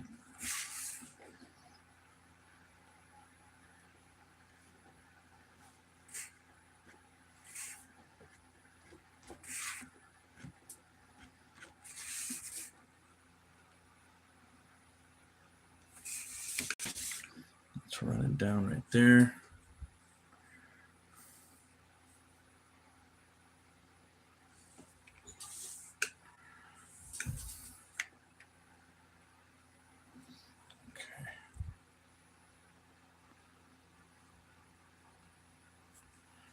Back and draw that in a little bit.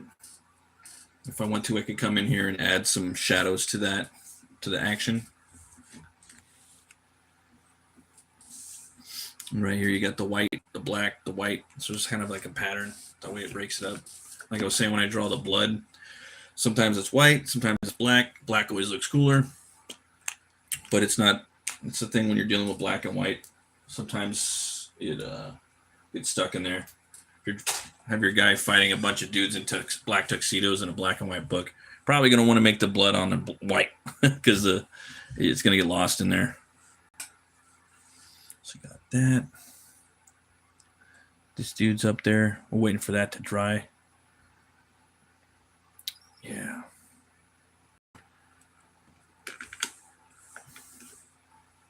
And then this right here. Look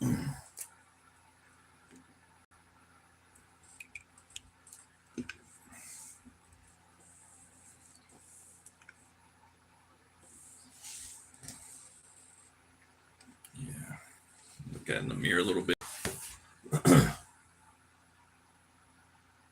It's getting there.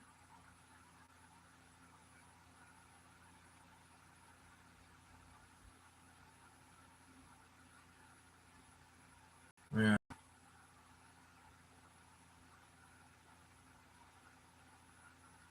This would be a fun piece to color. Pay someone to paint over it. Like an ink spots or someone like that. Yeah, man.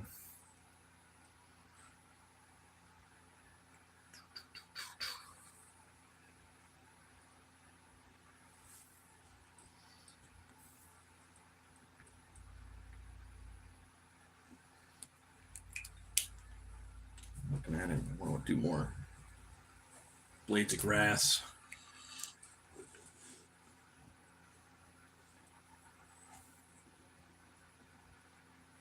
kind of want to get some different tones in there a little bit.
Watch out for the stuff that's drying. Got to be careful. There's some more blades of grass.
that. I could come in here and do some of this.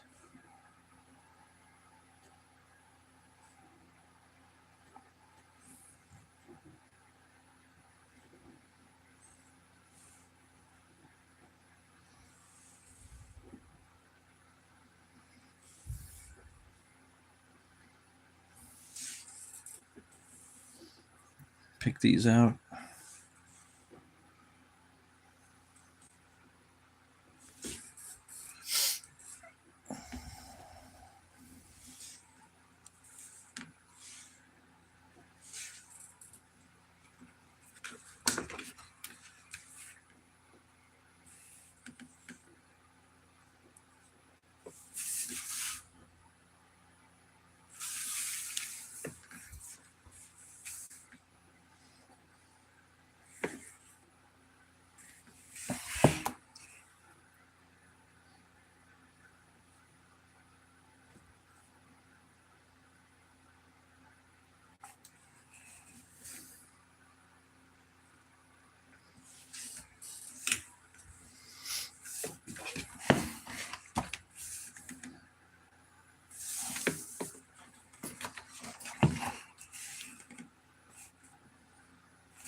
That wild grass in there, you know. That bush grass.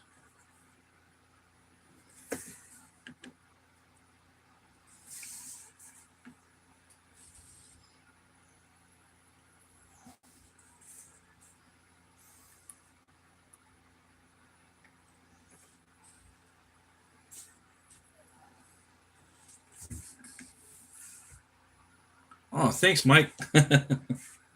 Yeah, I'm tweaking out on some grass right now. Just trying to get that wild grass in there.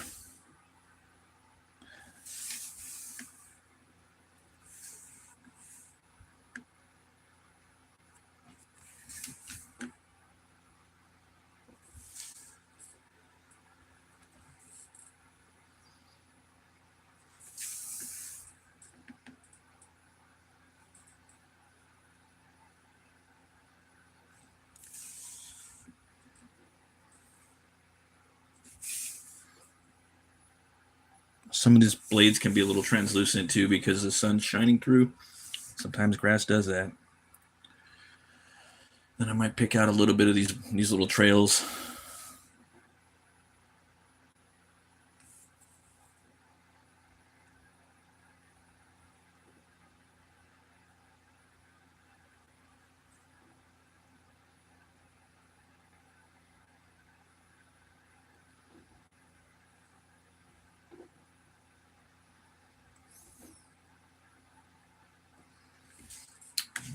Something like that. Got to be careful though when you ink over the white ink or the white out, it smears a little bit. Come up here and check on that. Let's see here.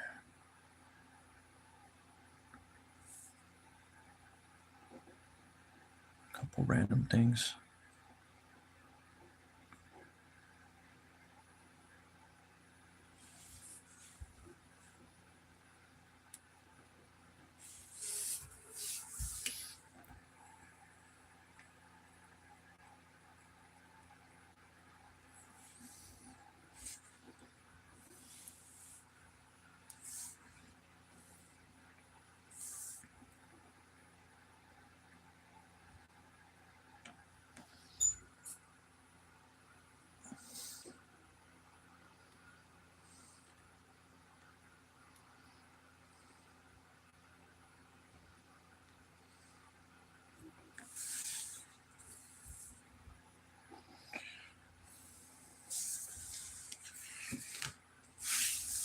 Make that little loop-de-loop, that tiny little U-turn. Nothing too crazy. I just want that light to hit it because the sun's right there. Trying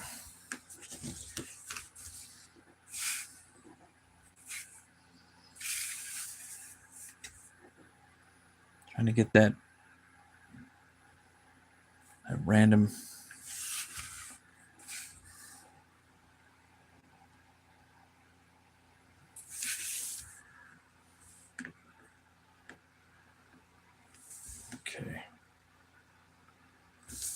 A little bit of her skirt.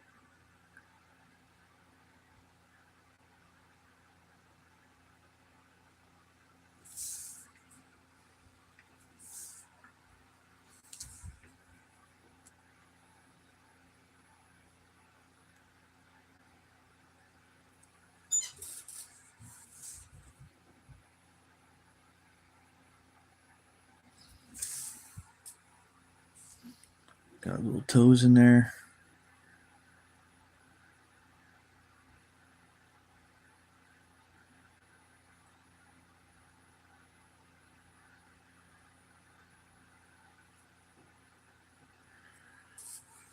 Like the Max, man. You know, I was doing research on because I'm designing my world, you know, and I'm thinking like, man, I kind of want to put it on another planet, but I really want it on Earth. Where can I put it? I want it to be like a million years ago, something like that, and or maybe not a million years ago, maybe like right after the Ice Age or something. I don't know. But I'm looking and I'm looking at Australia and I'm looking at Antarctica and I'm thinking, how fucking big is Antarctica? Is it the size of Australia? And it's definitely bigger than Australia. I guess Antarctica is like the size of the United States and Mexico combined. So I'm just thinking like, damn, thinking ice wall, I'm thinking Savage Land, X-Men. That's a fun place you could put something. You could literally put a whole world in Antarctica, you know, and it's right dead in the center, and it could have all kinds of, you know, weather ecosystems. You could put jungles and fucking. I mean, just think about it. You know, think about like South America, how diverse their climate is, or better yet, I'll do you one better. Think about New Zealand, right? I think you have like that place is Middle Earth. There's tons of different weather profiles in New Zealand, so I don't know, man. I thought that maybe that might be a kind of a cool place to build my my fantasy world up in Antarctica. You know, and then you got the whole flat Earth theory. People think it's up there. You know, um, I don't know. I think that just might be like a cool spot. I was thinking Antarctica or even the South Pole or the North Pole. I don't know, but yeah, those are. I mean, we haven't really explored those areas. So, because place everything on Earth, you know, and then Tolkien had Middle Earth, but it wasn't really Earth.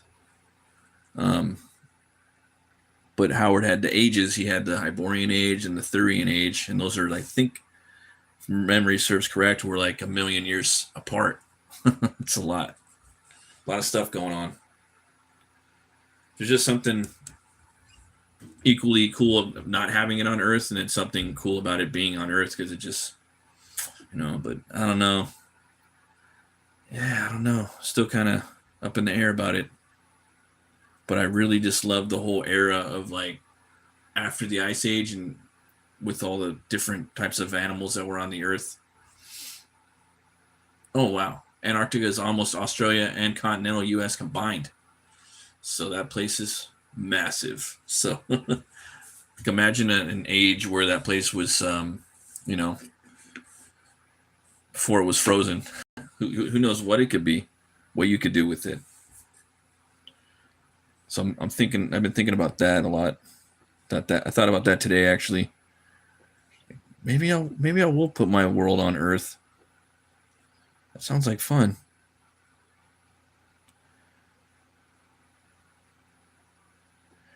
Just trying to do something a little different, you know. Everything's been done, but you got to tweak it a little bit, you know.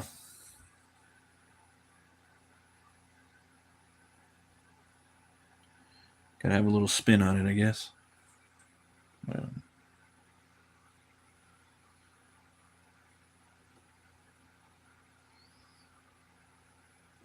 I went to IHOP today in National House of Pancakes. Oh, they got these all you can eat pancakes for $5. And they come out with a stack of five pancakes. I'm like, whoa, okay, I see what you're doing here. So I ate those five pancakes, those pan carbs, and then I was thinking, okay, I'm gonna wait till see how much they bring out on the second. They're like, oh, okay, good sir, how much would you like another another batch of pancakes? You want another round? I'm like, yeah, sure. And they bring out two. I'm like, oh, I see how you guys do it. You do five and then you do two, but Yeah, I took like 2 bites and I took them home, and I'm like, okay, yeah, I got a bunch of pancakes in the fridge. They're fun. Pancakes are delicious.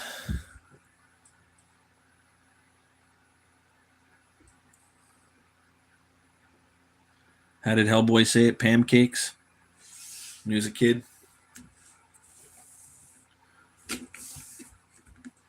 Such a cool character, man. I wish they did more with him. Like, I don't know. Just kind of unfortunate, I guess.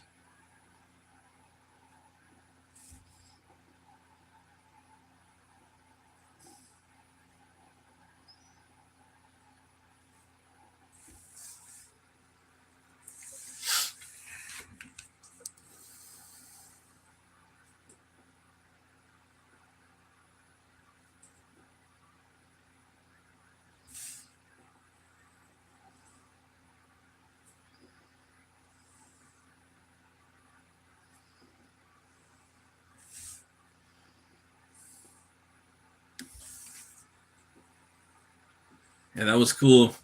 Bancroft, I like the Julius is a pitch with the yellow dragon. Oh man, I don't know if you're still here, but that was cool. Didn't expect that. I think there is something to be said though about like kind of coming in, with the entertainment, and the pitch. You know what I mean? I think if you got it like planned out before you go in, like what you're gonna do, like have a real game plan. Because I think the hard part is Bancroft had this show where people come in with their comics and they pitch. It's called the Coctagon, create your own comic Tagon, and yeah, basically the chat and then a few judges, they vote on like on the coolest looking book, depending on the pitch and what have you. And each time you level up, you get into a new phase, if you will. You got to kind of still make your book and your pitch and your whole concept enticing. So it's almost like you got to, I don't know, maybe pitch your book, and then the first time, like really pitch the story, like have it nailed down, tell people as much as you can about what it's about without giving it too much away. What's the book about? Then maybe the second round, you kind of talk about yourself a little bit and why you're making the book. And then the third round, I don't know, that could be something else to really kind of dive into, Yeah. But a lot of people, yeah, they're like not really down with the trailers no more. They're like, fuck trailers. I don't care. But I don't know. I do like trailers. I think they're awesome. I'm pretty sure you like trailers too, Bancroft. I do think that obviously they're not the most important, but I think they're cool and like kind of hyping the book up, and they're cool and they're like the cherry on the top. It was eye opening, right? I kind of like felt that a little bit. Like some people don't do trailers anymore. Like some pretty well respected people in the scene, the community right here, whatever you want to call it. They don't do trailers no more. And I'm just thinking, well, fuck, dude, I like trailers. I'm gonna keep doing them, but it's not that important. But I think it's cool to like really, maybe kind of when you're hyping the book up to have them there. Maybe people want to watch them, but it's really, I guess, just selling them, because I know your trailers are fucking dope. Yeah, for the Lucent, they're awesome. And me, I've been like, I'm gonna make a trailer for my next book. I got the music ready to go. I just have to basically start putting it together. But I'm thinking about making my own music for another book.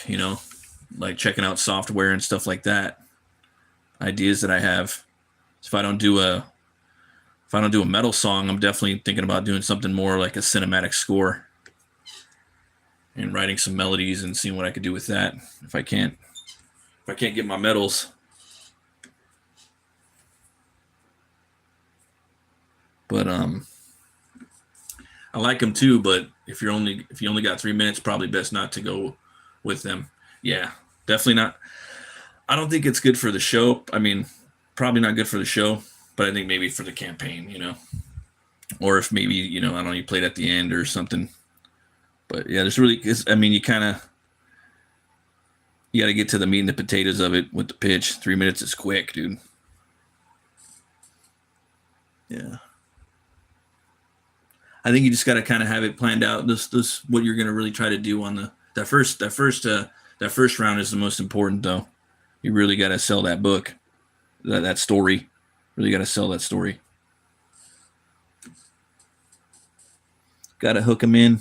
Like that's pretty challenging. Get that pitch.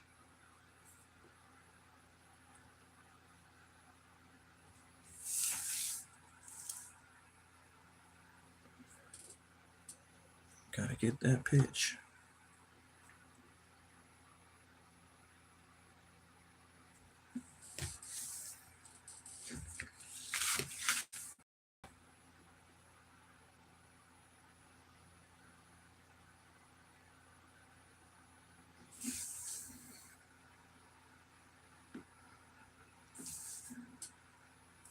Next one will be more structured. I might try without judges and see what happens. It's always a work in progress. Oh, yeah. Definitely. Just rendering down, figuring out what works, what doesn't work. I thought it went pretty good, though.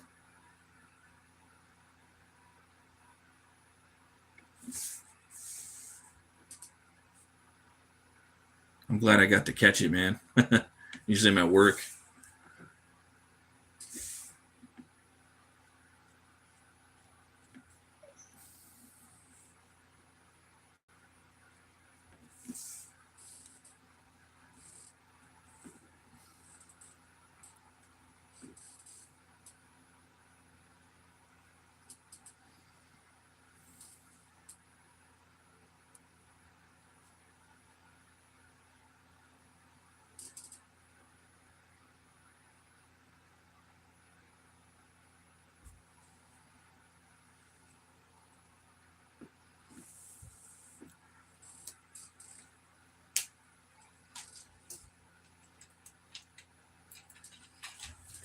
Autism.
Yeah, that Queen of the Black Coast.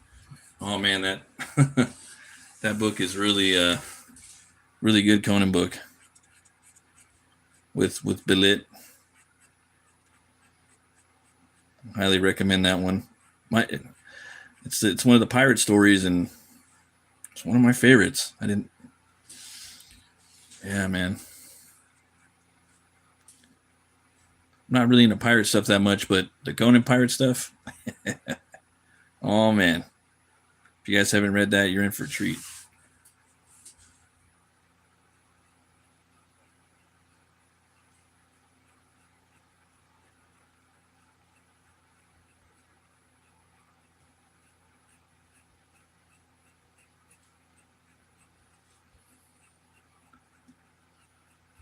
It's pretty horrific and wow. It's a young Conan. He gets his lady in there, man. It's like his first kind of like his first wife, if you will. they go on this crazy adventure. They meet and falls in love with her. They both kind of co-captain a ship called the Tigress, and Belit is the queen of the Black Coast, and she's a pirate of the Tigress, and they hook up. They find out about this ancient city. It's almost like the Amazon, you know. That's what it felt like. In the water into this jungle that they go up. It's like poisonous water. It's a lost civilization. And eventually Conan like gets out of the boat and get on the land, and he goes into a patch of these like I think they're called the black lotuses. They're these flowers that he breathes in, and when he breathes it in, he gets knocked out, and he starts having these visions of the civilization that used to live in this city that they find, and they're like for me, they were like a fallen race of angels that turned into demons, and what's left of them is still kind of haunting the that rainforest, that jungle, and guarding this treasure. And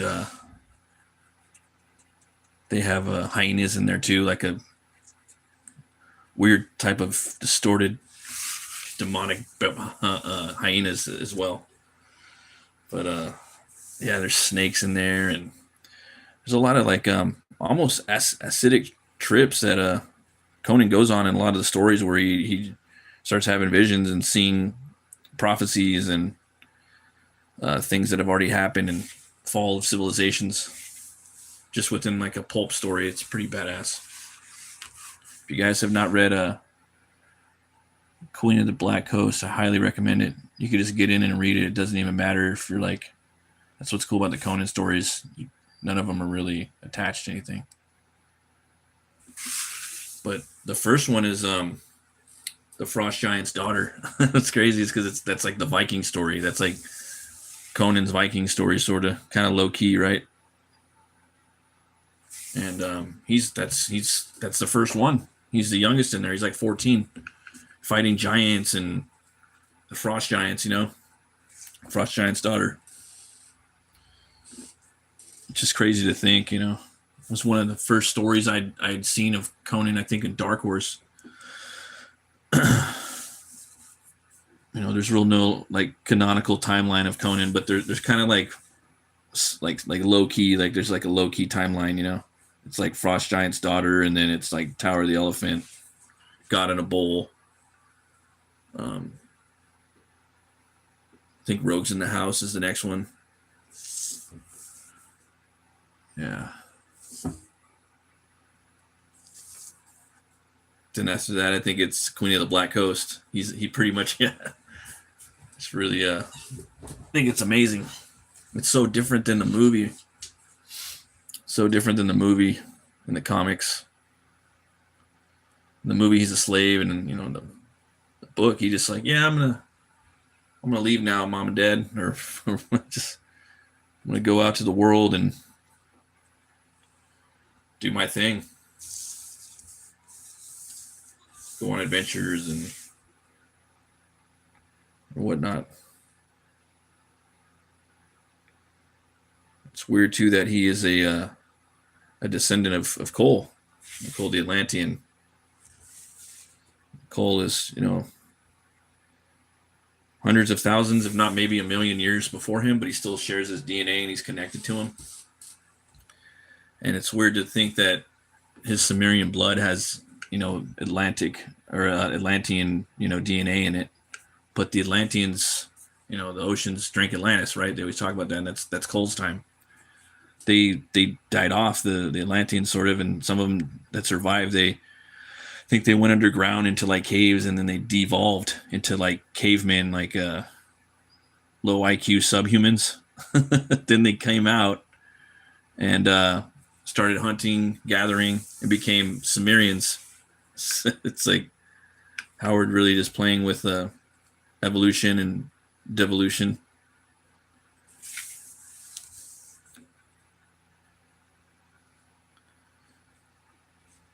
Same thing with like the Picts. The Picts in the Thurian age, they're more like dark-skinned people. You know, some people kind of draw them like as like black. Sometimes they're really, really, really tan, depending on who's doing that interpretation.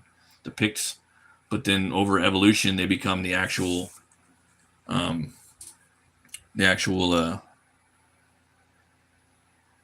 Picts from Ireland or Scotland, and it's just weird how again writing about evolution and de-evolution, it's amazing.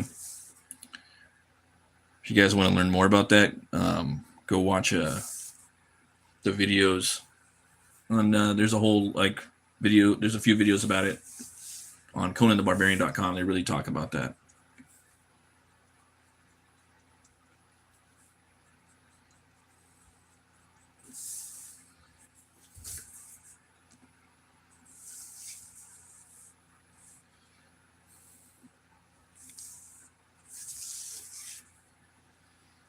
But yeah, that just made me think too, like about like that show Primal. You know, that was really cool.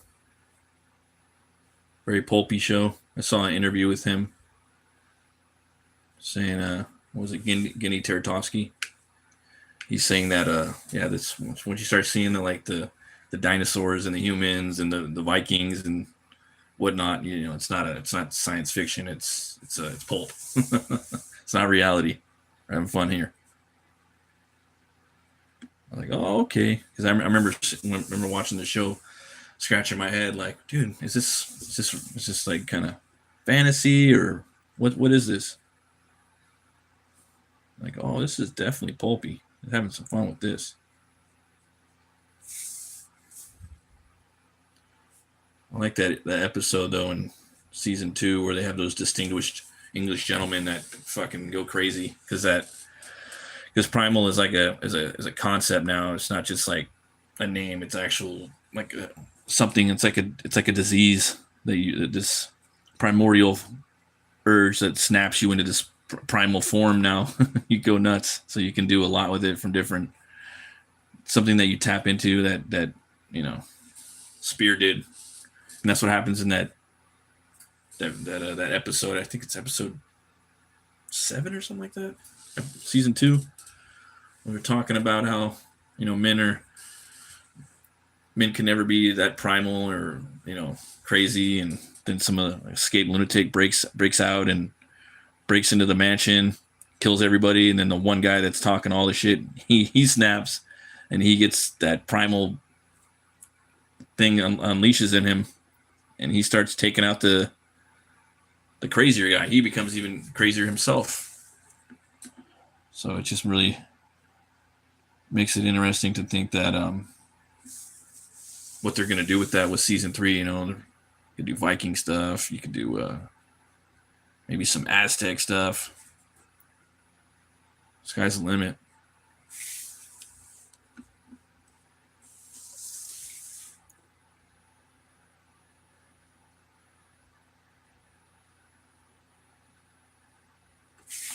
I'm just glad that they're doing another one. I just got HBO today. I might have to go watch that. Yeah. I missed that show. I remember coming home from work, just pouring like a little tumbler of some whiskey and sitting back and watching. Great stuff.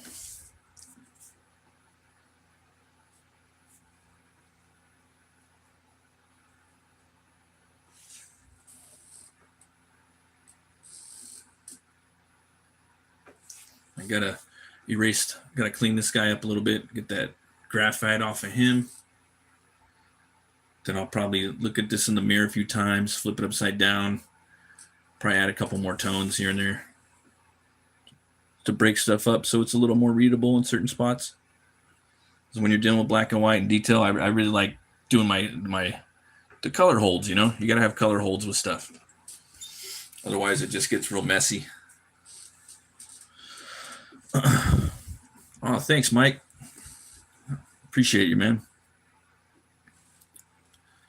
Sometimes you don't want to color hold stuff though, but you gotta Sometimes you got to tell a story.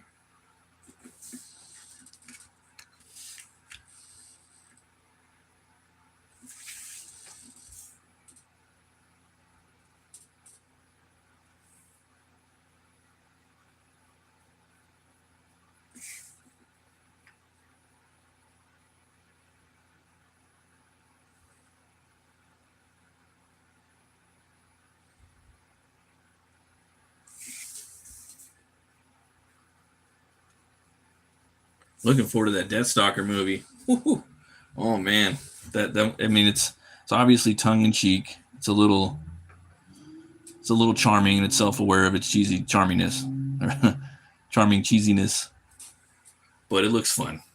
It looks real fun, and it's probably gonna play like maybe 1 or 2 days over here. But I'm gonna hit the homie up and see if he wants to go watch it. So that movie looks funny.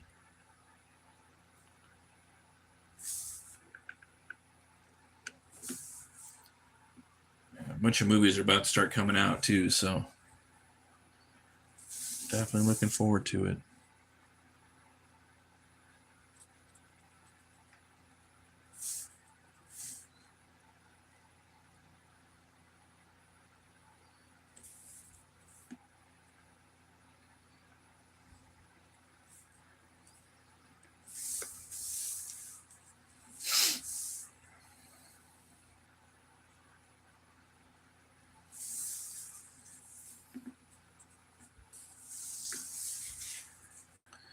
There's been some crazy clouds lately over by my house.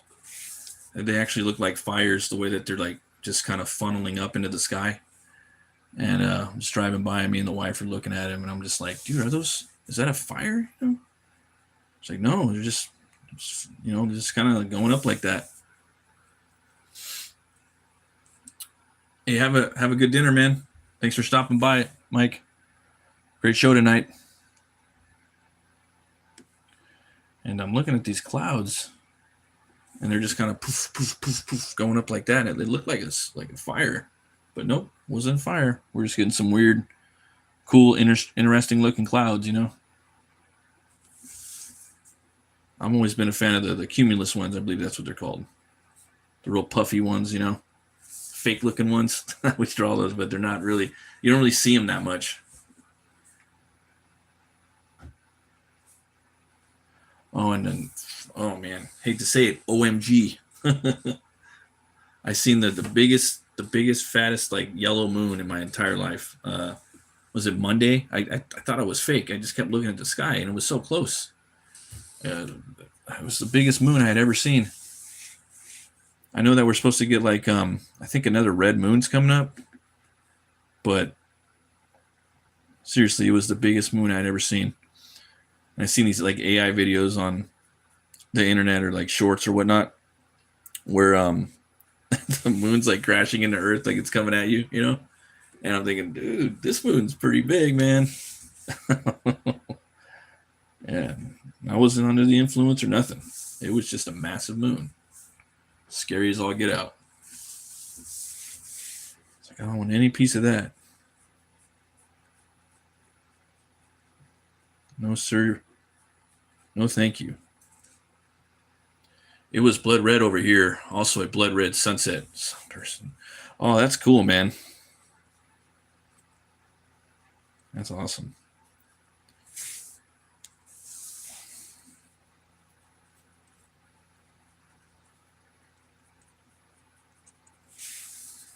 Yeah, yeah, something cool about having this like red. I like. I guess red skies. You know, you put a world, make the whole world like the sky is red all the time. Was it that Batman cartoon? It was like that. Every time you look up in the sky on the cartoon, the sky was always like red, like blood red or orange. I really dug that. I'm just thinking like I want to do that in one of my books. I want to have or at least a place where it's just the sky is always blood red. It just always has this red like tint. Yeah.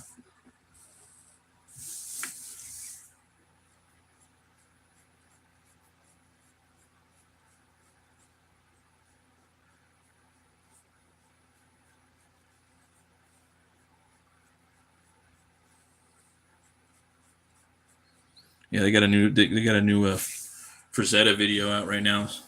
That's about Edgar Rice Burroughs. I want to watch that too. They got new those retro toys look badass too, man. The Death Dealer, Conan, and John Carter. I'm showing my boy that. I'm like, look at these, man. It looks like they're gonna make Mothman too. That Mothman piece that Rosetta did looks like, because you could see the kind of coming soon figures, and one of them's definitely Mothman, and that's like a famous.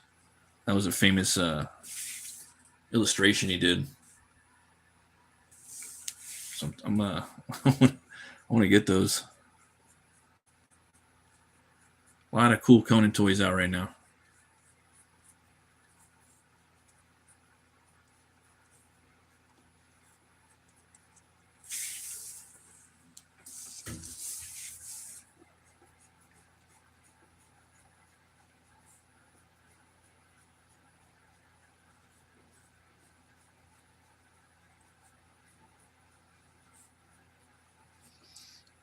But the thing is, like, you can't really give any to your kids because they'll just like fall apart. They just break. But those molds from Masters of the Universe, those toys, they're strong. So, Red Sky at night, Sailor's Delight. Red Sky in the morning, Sailor's Morning. Yeah, I remember that, man. I remember a fisherman at my old job would always tell me that.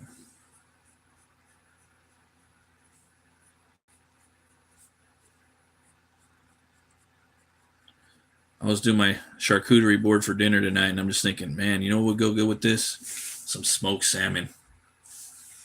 Maybe even some salmon candy. Some capers and some cream cheese. Yeah, that would have been good.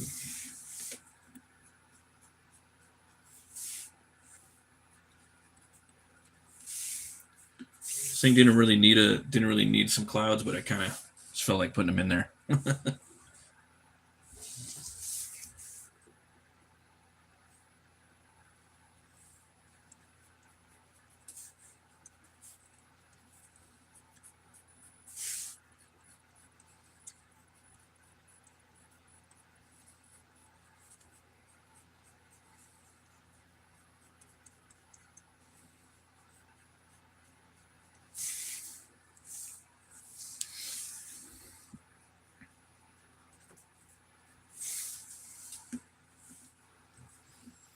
But yeah, the Red Sky, yeah, that's cool stuff. Definitely, definitely cool.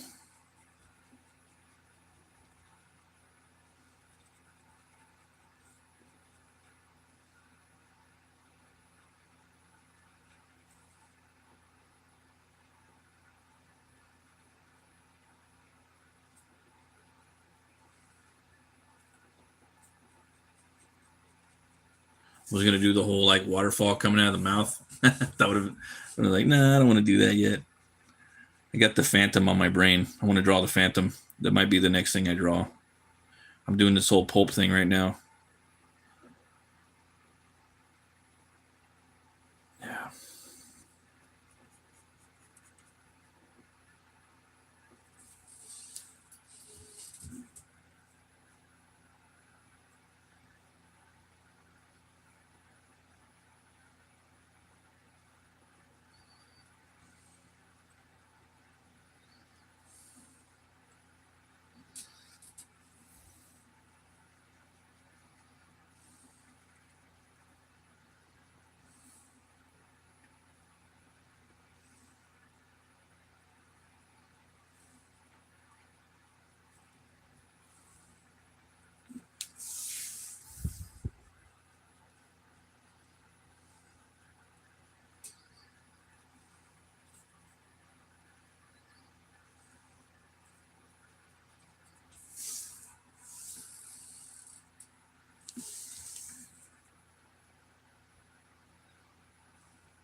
Those like that. Red skies.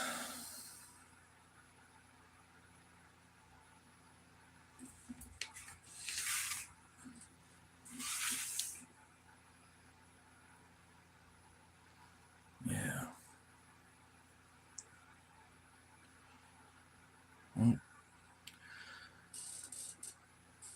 pretty much done with this piece. Might add a couple more things to it, but not much. A little bit more stuff to break it up a little bit more. I'll scan it in and probably do a little short video of it for fun, for fuck's sake. Yeah. But then probably try to figure something else out to draw for next week. I don't know what though. But I definitely want to do a Pulp character again, so might have to do a vote and see if anybody wants to vote for some stuff. Like last time, that was pretty cool. But probably gonna call it a night and maybe go watch some Primal or Conan the Destroyer for Cimmerian September. It's not too late over here. It's pretty late, but not too late because it's a weekend, so stay up a little late on the weekend. But thanks everybody for watching, man. You guys are fucking awesome. I really appreciate it. Everyone that stopped by and said what's up. Fucking 17 likes. It's awesome. And yeah, I really appreciate it. And I hope you guys have an awesome Saturday night. Let loose a little bit. Maybe have a couple drinks. I don't know. Maybe not. Get something good to eat. Enjoy the small things in life with your family. Because life is like a roller coaster, You get on, you go up and down, and you get off. So it's just made up of these moments, these little pockets of time with your family, That's all it is, and your friends. Life is just made up of good pockets of time with your family and friends. So enjoy them. And thank you for watching, guys. Always remember to be bold, be brave, and roll the bones to know your role. I'll see you guys next time.